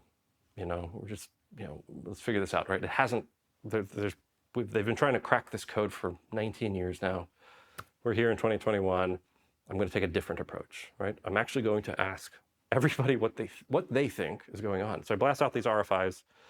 They go into the internet or the secret net, and they come back and they're like, oh, this is what we think is going on. But I started getting phone calls. And I was like, hey, Chief Jack. Okay, yeah. So-and-so in DC, I'm an analyst. We just got an RFI asking for information on what's going on in Helmand right here with these people. And I'm like, yeah, who requested that? They're like, oh, Chief Jack. I was like, okay, thanks for bringing the phone call together. And I'm talking to all these analysts. I'm like, okay, what information do you have? They're like, and finally one of them tells me, if you don't know, then we have nothing to tell you because you're there, right? And that was finally what I understood as like the idea of, they call special operations the tip of the spear, right? When you throw a spear, it's the tip. And we're like, oh, we are here in no man's land, right at the tip. And no one knows anything more than what we know at this point. So I take a different approach. I was like, okay, I've got no Western knowledge on this. So I went out and I got a bunch of books. Kit Carson's book about his time, Indian Wars in the 1850s, under the Comanche moon, or summer moon, talking about the Comanches side of Kit Carson's aspects in the 1850s, right? And I was like, we're not in a country, right? We're in an area. And knowing all I know about people now, all the way down to being a bartender, to being, Taliban, not Taliban, to the kid, to everything I'd done in between. And, trying to ignore my own humanity in this process. But I started realizing that the maps we have of Afghanistan aren't Afghanistan, right? So the way Helmand is, right? There's Helmand down here in the fat portion of the southern side, southeastern side, or southwestern side. You got Iran over here, you got Pakistan over here, you've we were about 25, 30 miles away from Taliban HQ, right? And Lashkar was right here, the capital of Helmand, and highways were running through Iran, by our front door, all the way to Kabul. Same with Pakistan. And then the Kajaki Dam was right here. The Kajaki Dam is one of the only sources of main water, but it feeds all the water through all the poppy harvesting areas in primary Afghanistan, right? So I'm sitting there and I'm looking at it because I just, I take a whiteboard and I'm like, okay, I wipe off I take off all the maps, I take off all the borders, and I'm just like, I'm right here, we're right here. And then I started just drawing. I was like, okay, Lashkar Gah is right here, Kajaki Dam, right? And so I draw a map without borders. And I start bringing in Afghans that we're working with. I was like, I give them a pen. I was like, you tell me what you know about this, right? And it's amazing to listen to them talk because they're like, oh yeah. And they'll just sit there. They're like, oh, well, 500 years ago, this happened. And 450 years ago, this happened with my parent or my family. And you're like, no, I want you to draw it. And they're like, no, I have to tell you this, right? And you're like, and I'm sitting there, I'm like, wait, okay, I'm being taught something. Something in my brain is trying to learn something from this person that they were talking in time, whereas I'm asking them to draw it on a map. So I'm like, okay, go. So they tell me about the history of the region. And I'm just like, oh, we're not talking about borders. We're talking about people. We're talking about how people have influenced and affected other people in the region. And so I do this for about a week, and I draw this. It's not a map. It's like just a shaded region of things, right? And I just read Kit Carson's 1850s Conquest of the Indians, and his primary frustration was that U.S. policy in the 1850s. They would go to a Comanche leader and be like, hey, quit raiding those farms, right? Quit killing. Here, we'll give you 10 horses, we'll give you $1,000, sign this piece of paper saying we're neutral, right? We're not going to do it anymore. Comanche tribe would do that and go off. And then a week later, the U.S. gets a report that the Comanches attacked the settlement again. And they're like, what the hell? So they go out and they wipe out the Comanches, and they're like, hey, we had a treaty. The Comanches are like, yeah, but you attacked. They're like, we didn't attack. The other Comanches attacked. And I'm just like, wait a second, there's historic knowledge here. That's what we're doing in Afghanistan the whole time. It's not that the Taliban are this unified government. It's that they're little groups of gangs that choose to work together because, and this was a mind-blowing moment in my complete career. So we're working with General Sadat, right? He's working the entire region. He knows everybody who's anybody, right? And so what's amazing is that in my mapless map, really quickly realized everything was about heroin and poppy and season. Like you could track the heroin. Like the Taliban won't attack during harvest season because they want their money from the harvests, right? And so we're watching Sadat, right? We show up. Sadat does this huge maneuver, and he wants to free this other town a little bit to the south, right? And so as he's building bridges over the canals, right? He drops containers, and he sends his troops across, and they keep leapfrogging. Every morning, those containers are blown up. And he's like, what the hell is going on, right? So he puts new containers on. Next morning, those containers are blown up. This goes on until he runs out of containers. And finally, he finds out that the police chief has been blowing up the containers, right? The police chief that's theoretically in charge or interested in security in the region. And finally, Sadat takes the police chief. He's like, why are you blowing up the containers? And he's like, well, because it blocks the water to my poppy farm. And that's not going to harvest, right? And so this was like an eye-opening moment. It was like, we're not dealing with politics, we're dealing with people. And so I start really narrowing it down. I was like, who are the drug gangs in Lashkar Gah? And I'm not asking RFIs anymore, right, from DC or anywhere else. Analysts don't know.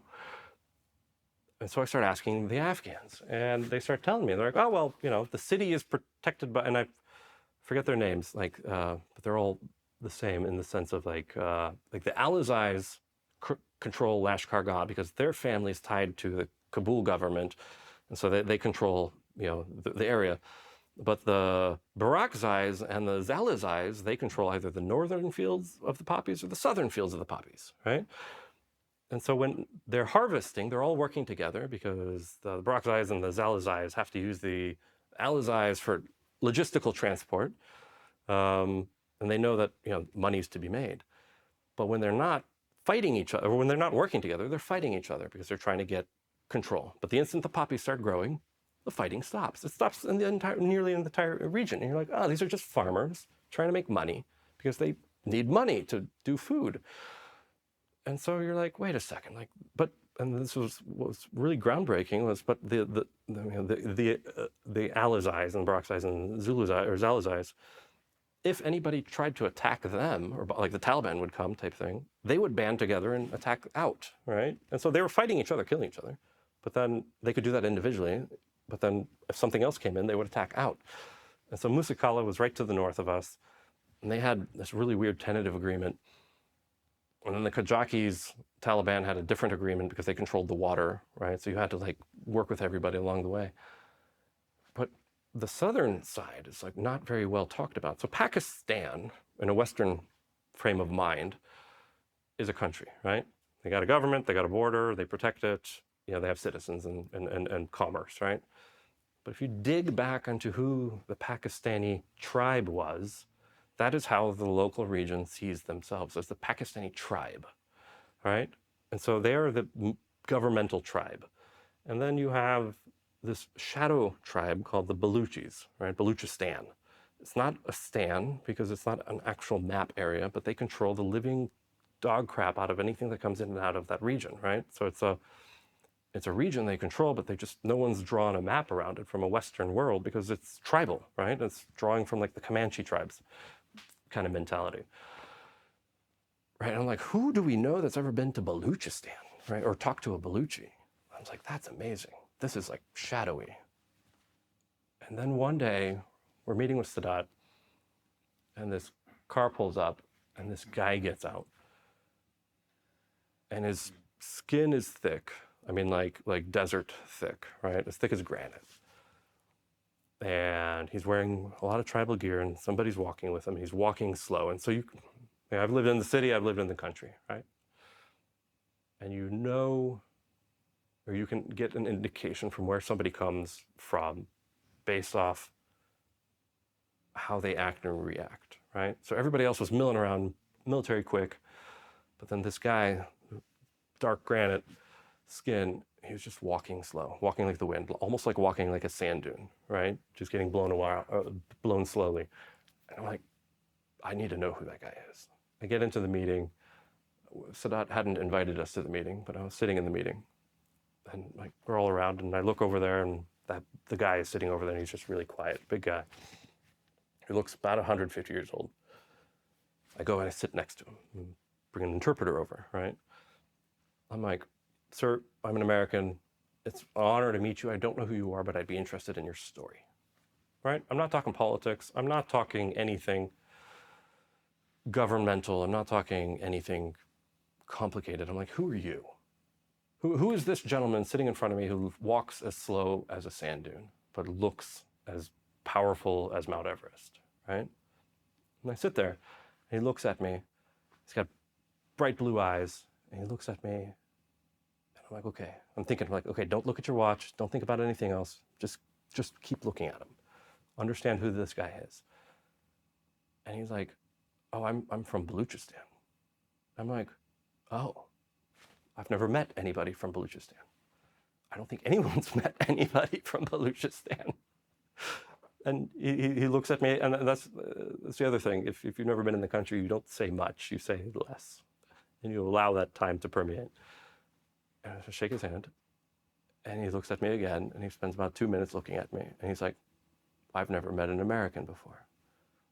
And so we sit there, we get chai, the meeting's going on over there, and he and I are just locked in, talking through an interpreter.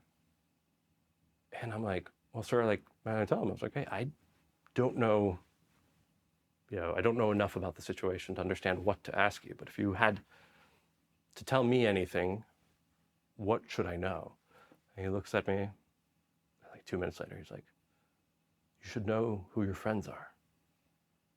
And I'm just like, that knowledge, that statement is too big for me to understand in a Western capacity, right? So then I shake his hand, meeting's over, and we've said maybe 15, 20 things to each other, right? But this guy from a shadowy world that isn't a country, that controls most of the drug traffic out of Afghanistan, I just met him, right? And I'm just like, how do I even explain this to anybody, right? And I don't even know what I got from this guy, like in terms of like knowledge, other than I don't know enough, and that there's part of the world, that part of the culture of fabric of the world that I will never know enough about. So eventually I turned to Sadat after the meeting's over. I was like, who did I just meet? And he chuckles. He's like, oh, yeah, you met him. I was like, yeah, I did. And he's like, that guy killed a Soviet soldier when he was like 6 with an AK. That's how long he's been here. I was like, huh. And I was like, how do I, and I took my ego out of the situation. I was like, how do I learn more about the situation right now? And Sadat pulls a book out of his bag, and he's like, it's called Lost Enlightenment, right? It talks about the entire 1,000 years of that region that we were in. And I order it, thankfully the mail is fast enough. We get the book, and I start reading it, and I'm like, oh man, like, there's a reason this war has lasted 20 years, right? Because we think it's a border, right? When it's not a border, it's like saying puddles of water are bordered, right? But you put a little drop of food dye in different waters, they're gonna mix. And then you throw some real world politics through there, and then you bring a Western culture ideology of problem solving into a problem that not enough people know what the solution is. There may not have been a solution ever, right? I'm talking philosophically here, I'm not picking a side. But what's interesting is as I'm having this mental, philosophical moment, President Biden announces the withdrawal, right? It's actually in the movie, Retrograde. Like, I'm sitting there looking, Biden's making his presentation. And we're like, oh, okay, it's happening. We got the word, all right? So I turn to the team. I'm like, hey, let's get this going. Like, things are going to start falling apart quick. And Nat Geo, full credit to Tim, he's sitting there. He's not filming me telling the team that we're going to start packing up boxes and we're out, right? We're going to burn, blow up, leave. He's filming one of the Afghans, right, that we've been working with for tens of years. He's filming them. And this Afghan's just sitting there like this. And he's just kind of in shock, right? The thing that shouldn't have happened, right, that is now happening. He'd never planned for this in his life. He'd never grown up with this option in his life. And so you really get to see the collapse of the war, not only through our eyes, from a Western perspective, but from an Eastern perspective, right? And to this day, I'm a bit of it. I mean, I recognize the fact that I was a jackass because I didn't understand the situation. I was focused on the team getting out, doing the tactical exit, right? But to this guy that was sitting right next to me type thing, his whole life had shifted, and I was too operational to understand, right? His whole life was about to shift, and it has. And so that Geo, to their full credit, after we leave, they stay, and they film General Sadat trying to keep the country together. So the reason the movie becomes literally one of the best war documentaries of all time is because not only have you followed Green Berets as they're getting into the war, right? The world, or the Afghan war, is collapsing and withdrawing, and then you follow the Afghans as it's collapsed and collapsing. And all of that is in many ways also like the Green Beret Special Forces medics story, where you do the tactical mission, but then you follow the person that was hurt or injured all the way through, and you start to see newer perspectives that you never anticipated or knew existed, right? You get that story in such a beautiful arc. And Disney, to their credit, there's some security issues or security concerns with the movie because our Afghan partners were in there, right? So Disney made the real hard decision to say, hey, to protect the Afghans that are still in Afghanistan, we're going to pull the movie, right? So it's become a lot of people saw it. I mean, it won 3 Emmys. It was nominated across the world for a bunch of awards. And then Disney execs said, hey, like, it's safer for the Afghans if we pull this off, right? So you can still see the trailer for Retrograde in the teaser. But like, if that movie could ever be, whatever the executives need to do to, screen it or to scrub it, right, and then re-release it, I think America and the veterans of that story, and pretty much of any war in that story, would see a part of the war that they've never seen before, if they would allow themselves to, get past their own, defensive egos. I'm talking about the viewer, right? If you can really soak in that these people that you're seeing in Afghanistan suffering this way as the country's collapsing and as, big politics are happening. I'm fully focused on being operational. All my emotions are being locked away, right? Finally, and this is the interesting about being in special operations, is you can be in an intense mission and then 24 hours later you jump on a commercial plane and you're home, right? Just because you're physically home doesn't mean you're mentally home, right? You're still working under operational rules, operational instincts. The war is different. The world is different on the outside, right? I remember we were working in Africa with a platoon of Africans, and we heard that the platoon sergeant wasn't there for them, right? And we're like, oh, what happened to him? He's like, oh, his kid died, right? And we're like, oh. He's like, he went home to bury him. We're like, oh, that's big, right? Your kid dies. Next day, the platoon sergeant's at work. We're like, hey, we heard your kid died. Like, do you need to take like some grieving time or like a couple weeks off? Like, what do you? He's like, no, I have 10 more. Like, we buried him and we moved on. And that was like an eye-opening moment. You're like, wait a second. Like, the rules are different in different parts of the world, right? And just because we're in a Western world where, the water's clean and electricity runs doesn't mean that those rules transfer to any other part of the world. And I remember same deployment, we were driving and little kids all dressed up in their uniforms were walking 2-3 miles to school along the road, along the jungles. And we knew for a fact there were lions and tigers and wild dogs and, hippos, and everything's in those jungles. Like, we can't go out without a patrol, just specifically because we'll get trampled to death. But these kids are walking completely innocently down the road. And one of us cracks the joke to the driver. We're like, hey, like, what happens if a kid doesn't come home one day? And the driver's like, well, they think a lion probably took them or they got kidnapped. And we're just driving, and we're driving in silence. We're like, oh, because half of us are dads, right? We're like, yeah, but we got 2 kids, whereas like these guys have 10 to 15 kids because this is a reality that they've grown up with, right? So when you get this shift of these are the rules in this part of the world, now I'm back home. These are the rules in this part of the world, now I'm back home.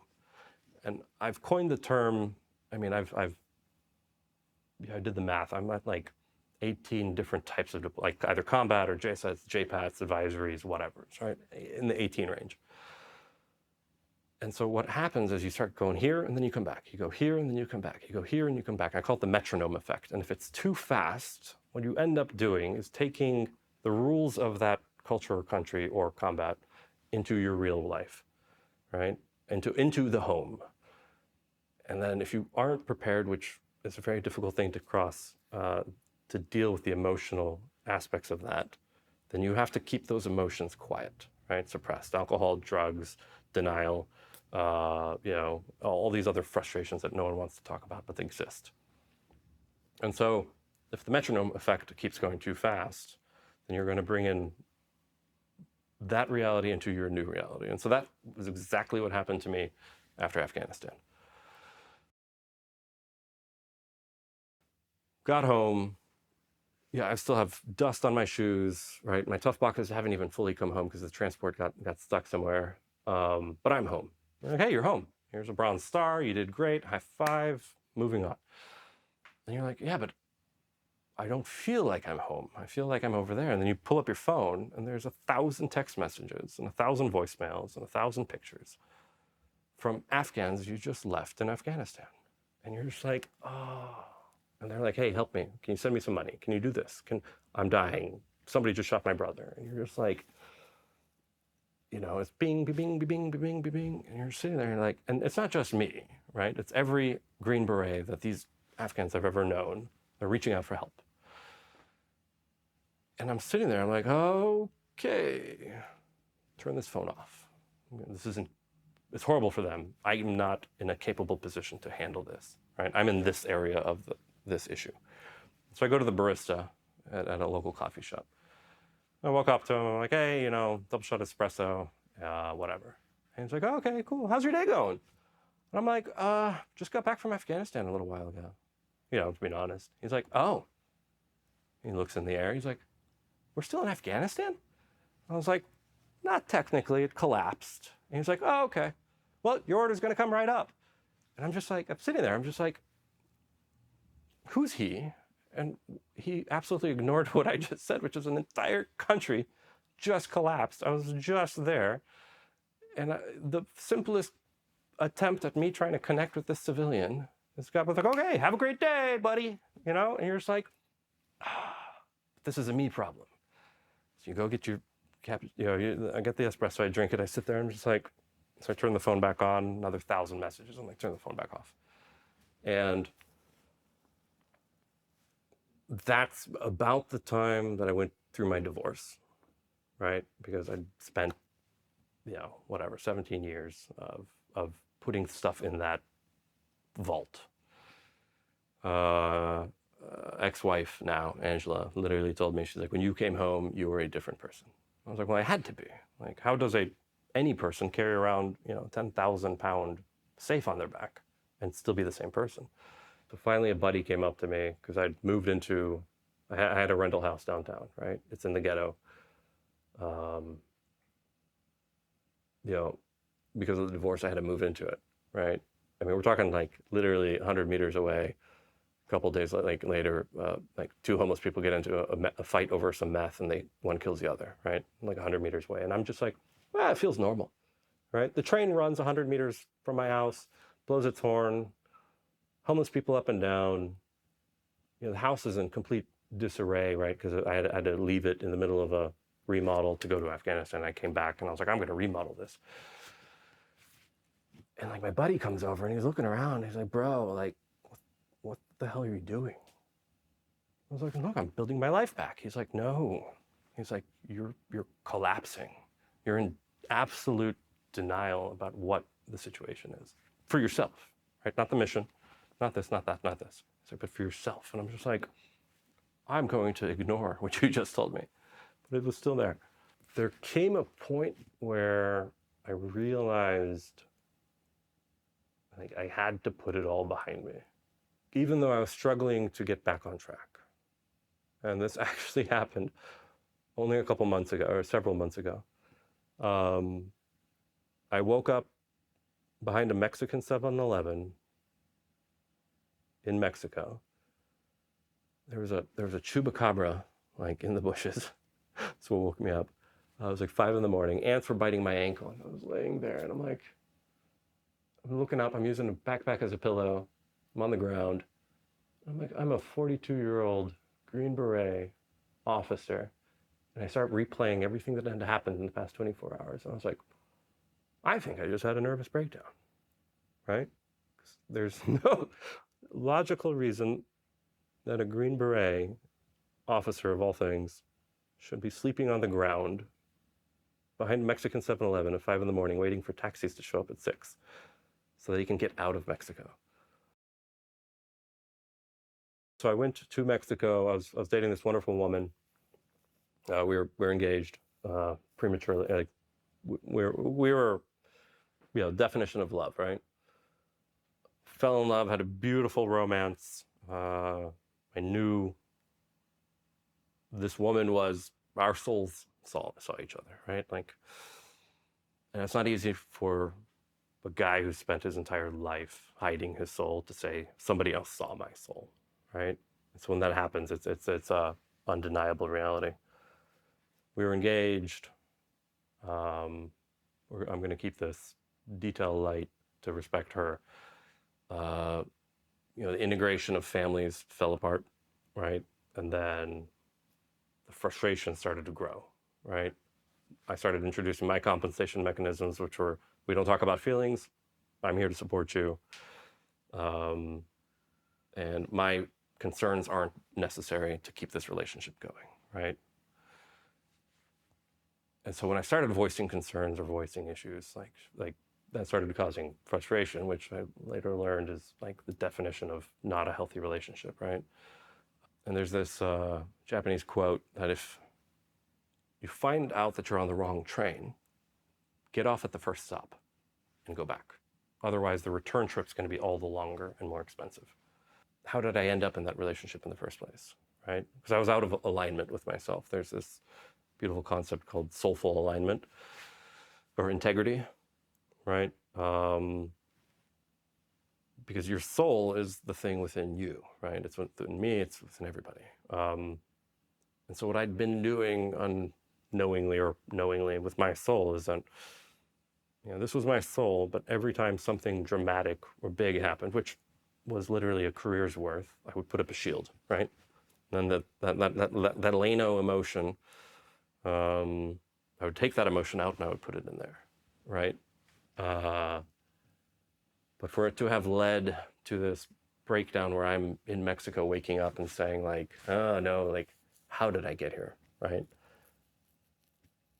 Why am I here? And so I was like, okay, I don't have an answer. I just got upgraded to business. Something's going to be okay. And so I blast out.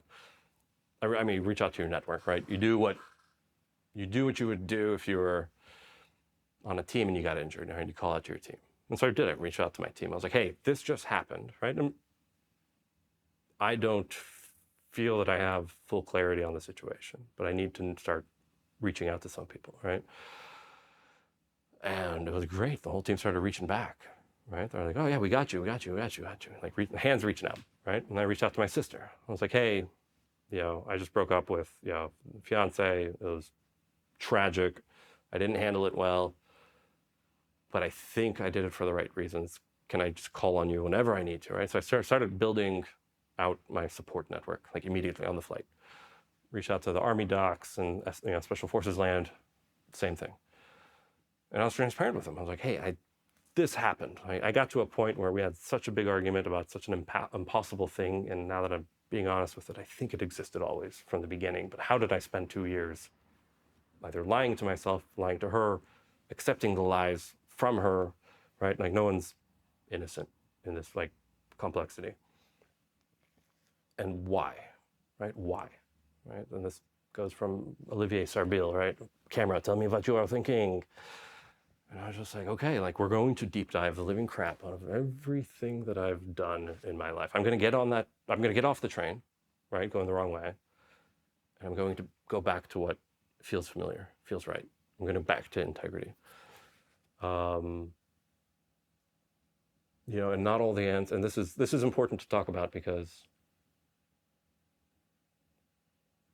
as I was talking to my Green Beret friends, they would be like, oh yeah, remember that one mission we did? I was like, yeah. They're like, I got so mentally screwed up on that thing. Like I had to go on anxiety meds and therapy. I was like, we were on the same mission. And you're telling, at first I was insulted twice. I was like, you're telling me you were in pain and you didn't share it with me and I could have maybe helped you, right? I'm here for you. Blood, sweat, and tears, I will die for you. Tell me if you're in emotional pain.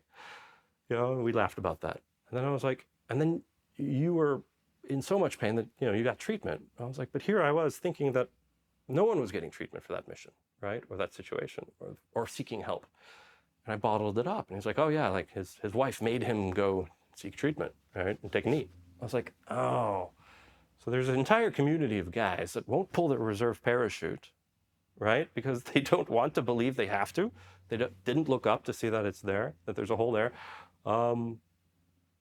And so for me to have stumbled through 11 surgeries and this, and like, on the cusp of another, dramatically failed relationship for complex reasons, I'm just like, I've got to start taking some reality in.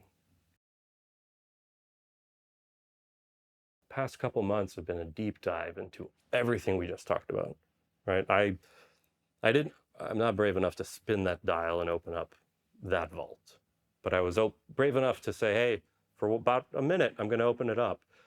Opened it up and we're going to talk about this tough box of information, right? Or feelings.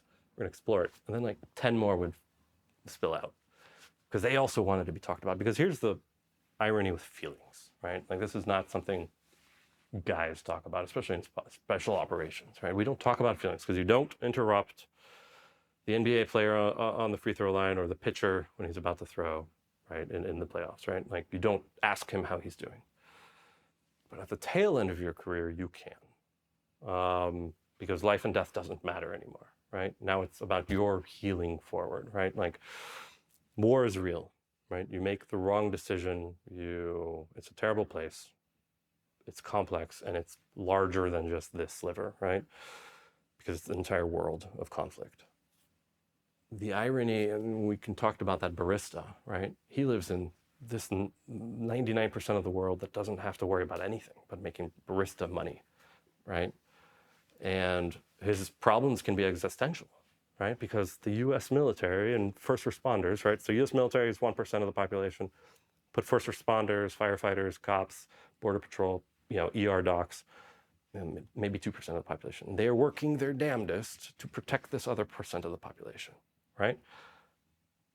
So I can't go from here, or rather from this world, and ask this population who has no idea what I've been through or what my friends and my family have even been through, right? I remember I was at a dinner party, right?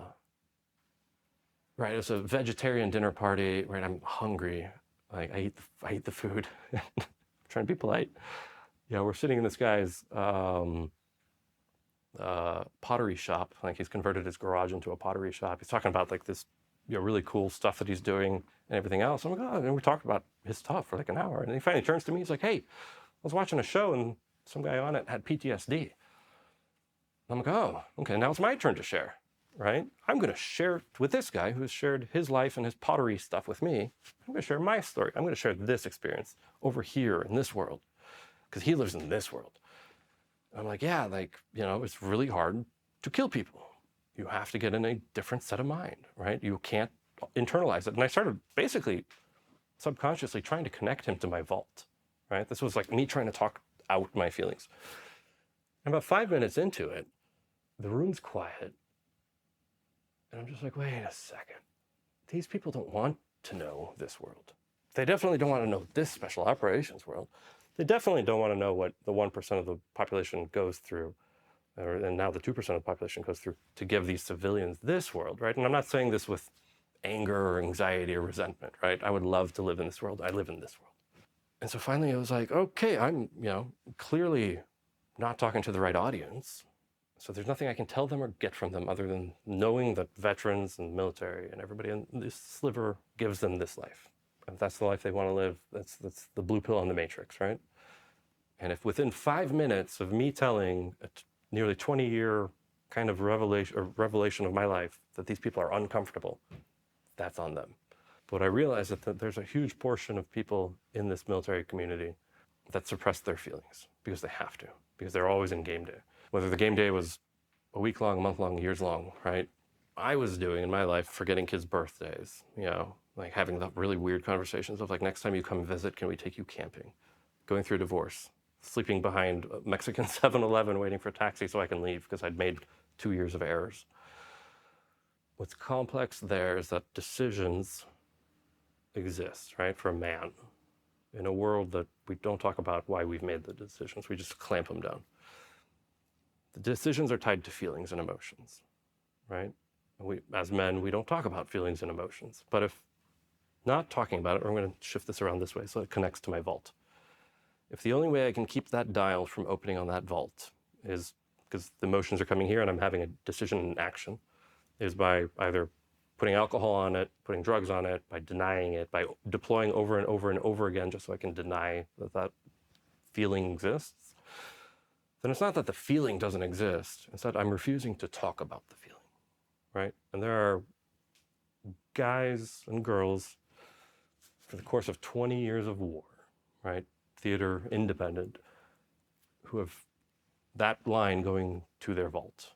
And it is terrifying to go back in time and say, I'm going to get on the train now because I've realized something is going wrong. That was my wake-up moment. Like when you're laying on on the ground in Mexico, which is beautiful, you're like, okay, I'm doing this wrong, right? And so I started really digging deep in directions I didn't want to go. I knew I was going to retire here shortly. I knew that I didn't have to worry about the stigma. And I knew at the end of the day, fuck the stigma, right? Because I've had friends kill themselves because they couldn't.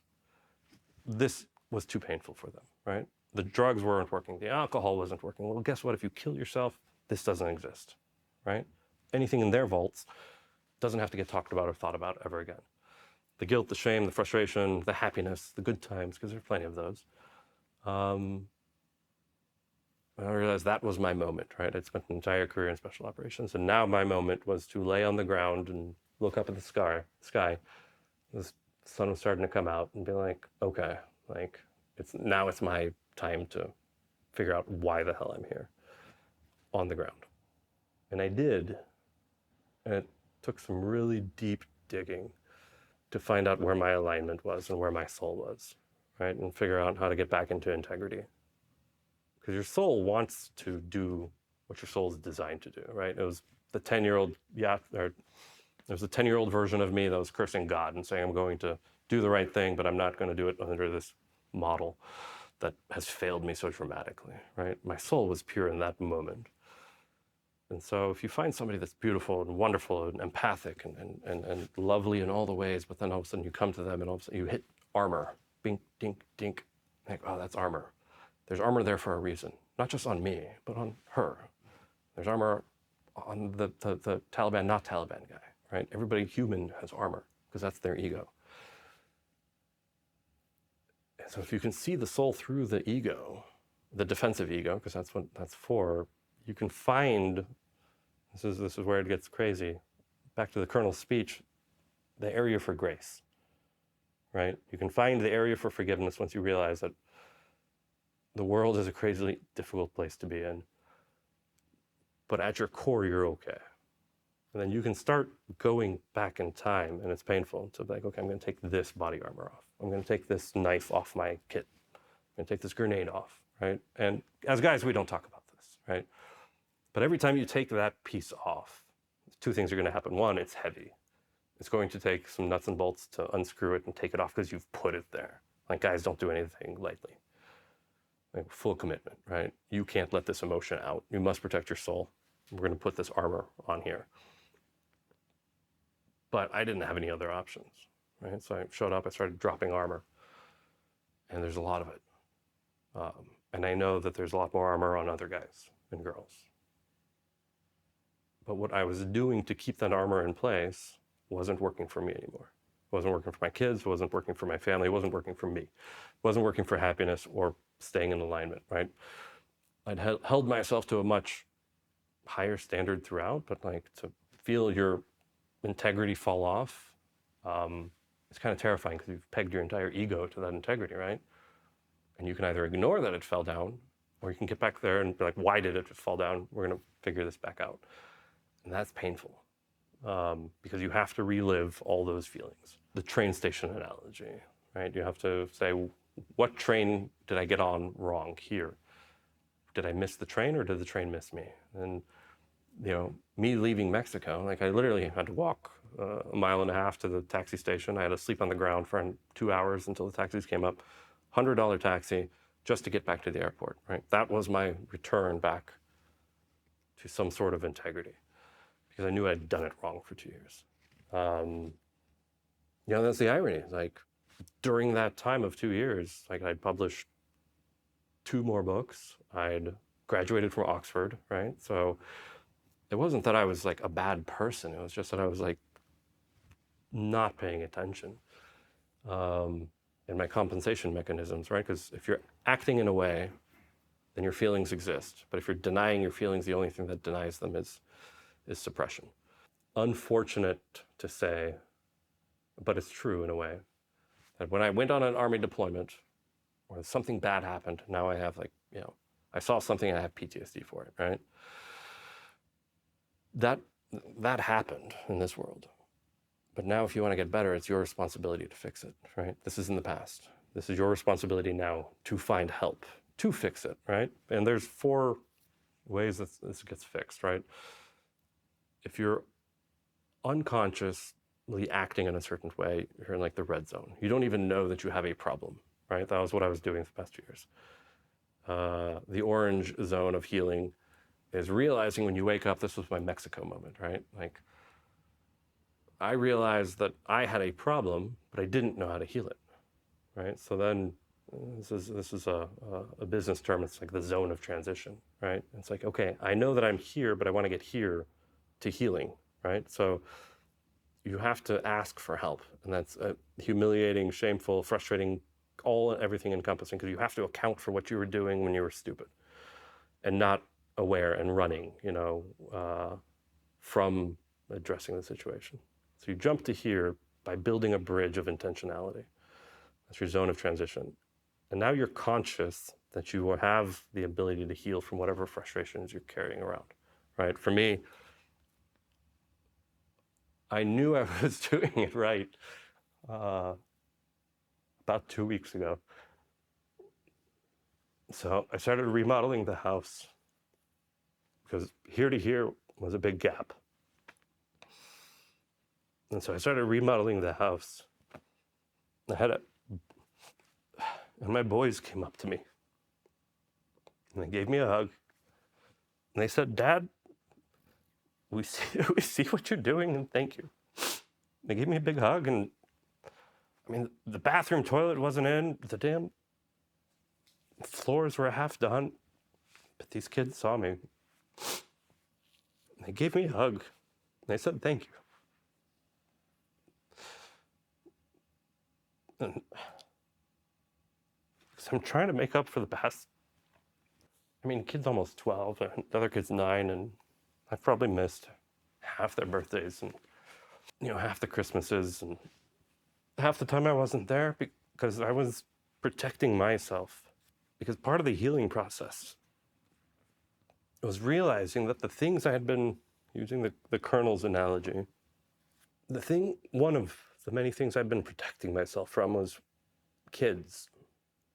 Because I'd worked on kids as a medic. Whether it was the kid in the back hidden section of the hospital or just seeing kids, you don't come back from the image. And this last Afghan trip, this dead girl in the field, all of this tall, she might have been 5. And she's face down in the field. An Afghan partner goes up, there's been a firefight there. Afghan partner goes up, picks up the little girl. And for about a second, she looks normal. Looks like just she's sleeping, right? And kids have this special innocence in war and combat where, if an adult picks up a gun, another adult picks up a gun and they shoot at each other and one of them wins, so be it, right? It's fair combat. If a kid dies, they've had no choice in that equation. They haven't grown up. There's the definition of loss of innocence. And so when this partner picked up this girl, you're like, maybe she's sleeping, maybe she got knocked out. And then all of a sudden, turns this way, as if there was a hinge right here. Her entire face, rotates out like this. And you're staring right into her head, but her head is completely empty. Cavity, face, sinuses, teeth almost. Because something had hit her in the back of the head and just erupted her head out. And just her face opened up like this, brain, body, personality. And when she fell down, came back down. And I realized I was protecting myself from my kids because I was having a really hard-ass time dealing with the kids that I'd seen. Because you're useless, you can't fix that.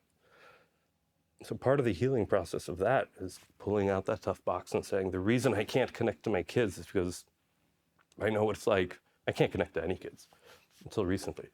It's because I know what it's like, when this civilian portion of the population, they see balloons and bicycle rides, and like the worst thing that happens to Jimmy is he breaks his wrist playing soccer. But I know what it's like when it's worse. And so the metronome effect was kicking in too much.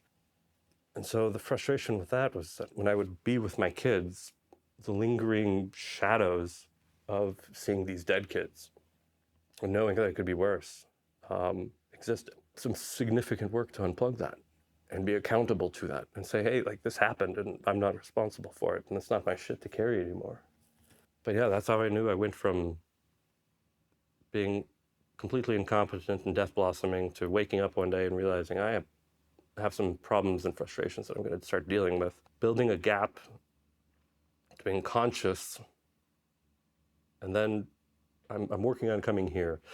Jen Davenport with the Burning Heart Collective, super critical in helping me get to here, where you're healed in a way that allows you to be happy. To literally go into the closet or the vault, and I've been debating talking about it because it comes from here, right? And so, but I've spent a lifetime suppressing it. and I know my friends, and I know there's people out there who I've never met. They're experiencing their own frustrations here. You know, it's worth talking about, but it's also worth solving, because there's a way to solve things, and it's a roadmap. And as a guy, I need a roadmap, right? Because, you know, whether we're putting together Legos or an IKEA couch, instructions are important for a guy, right? Because feelings are terrifying. And so part of the healing journey for me has been putting the things I've seen and done, or my friends have seen and done, into book format, right? To tell the story. You know, and what I realized when I was doing it was that I was trying to connect this 1 or 2% of people back to the barista, and trying to be like, hey, this world exists, right? So I'm hopeless romantic. I really want that all souls can see each other. So I started writing it, and what's great about it is that it's not fiction. I can write about it because apparently if you just change the location and the date, it's now not sensitive. You know, you approach it with, you know, knowing that anyone can read this, so, you know, you don't get hyper-operational, but you focus on the people's dynamics. And so what's cool about it is that has offered me an exit to start offloading that safe. You know, the first book I wrote, you know, did well. The second book's doing well.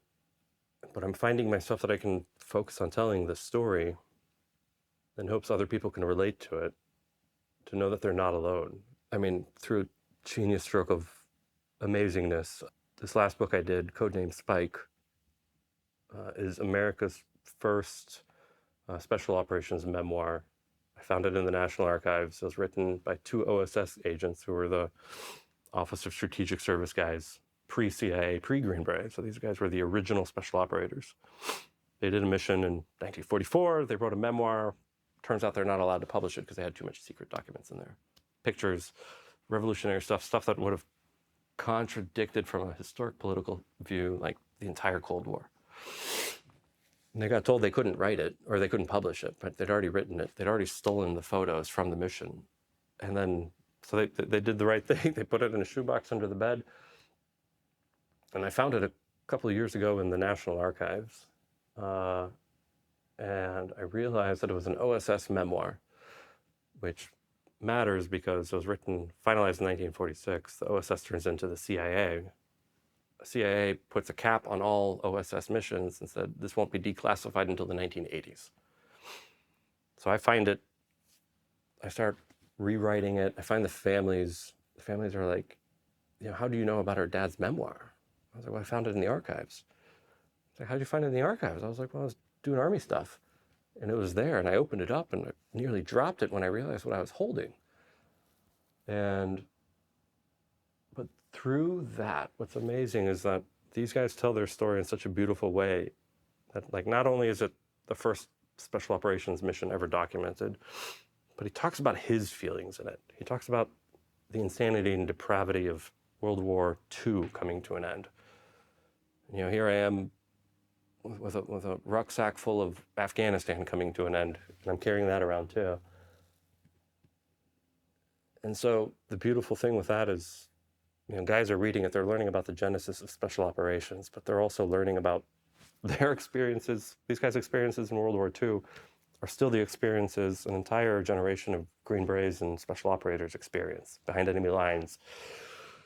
Yeah, and so, like, I'm going that route, right? Like, I'm not hiding from my pain or frustration anymore. So I'm like starting to open up the door into this like special operations series of world that's just going to focus on the pain and the difficulty, the fun and the excitement of being in special operations, you know, to try to preserve that story and everything we've gone through. The first one, Airboat, ironically, I started writing that in Afghanistan as the country was falling apart. I'm sorry, because it's just too much to take on, right? You're getting text messages, you're asking for air support that you can't give. So I created a story of a Green Beret who trying to find his chapter 2 of life, right? He finds a woman that challenges the shit out of him. They have a high friction contest and they fall in love, but he saves her at the end of the day, right? It's a beautiful love story. But as I was writing it, right, my buddy who was, you know, managing Kandahar over here, and my buddy who was managing Logar over here, you know, they look at me, they're like, what are you doing? I was like, well, I can't, Helmand's gone. So I'm just writing this. And they're like, what's going on? I was like, well, Luke is doing this and this and this. And so they start escaping their reality by trying to jump into my reality of this book that I'm creating. And so it was a book written by special operators, which is kind of beautiful if you think about it, to escape their reality because it was too much as well for them. So it's this really nice path to talk about things that we are having a difficult time talking about in a way that makes it relatable to either wives, family, civilians, right? And it doesn't focus on all, it focuses on the humans at the center of the story. They're all on Amazon. So there's their airboat, there's Midnight in Syria, it's codenamed Spike. I've got a couple that I'm doing here shortly, you know, and the whole goal now is just to offload my vault of frustration because I'm tired of carrying it around. You know, we talked about a lot, but someone out there is going to be feeling what I've felt. And it's okay as long as you take the responsibility of, you know, owning it, getting off that train that you didn't mean to be on. Things can get back to normal pretty quick.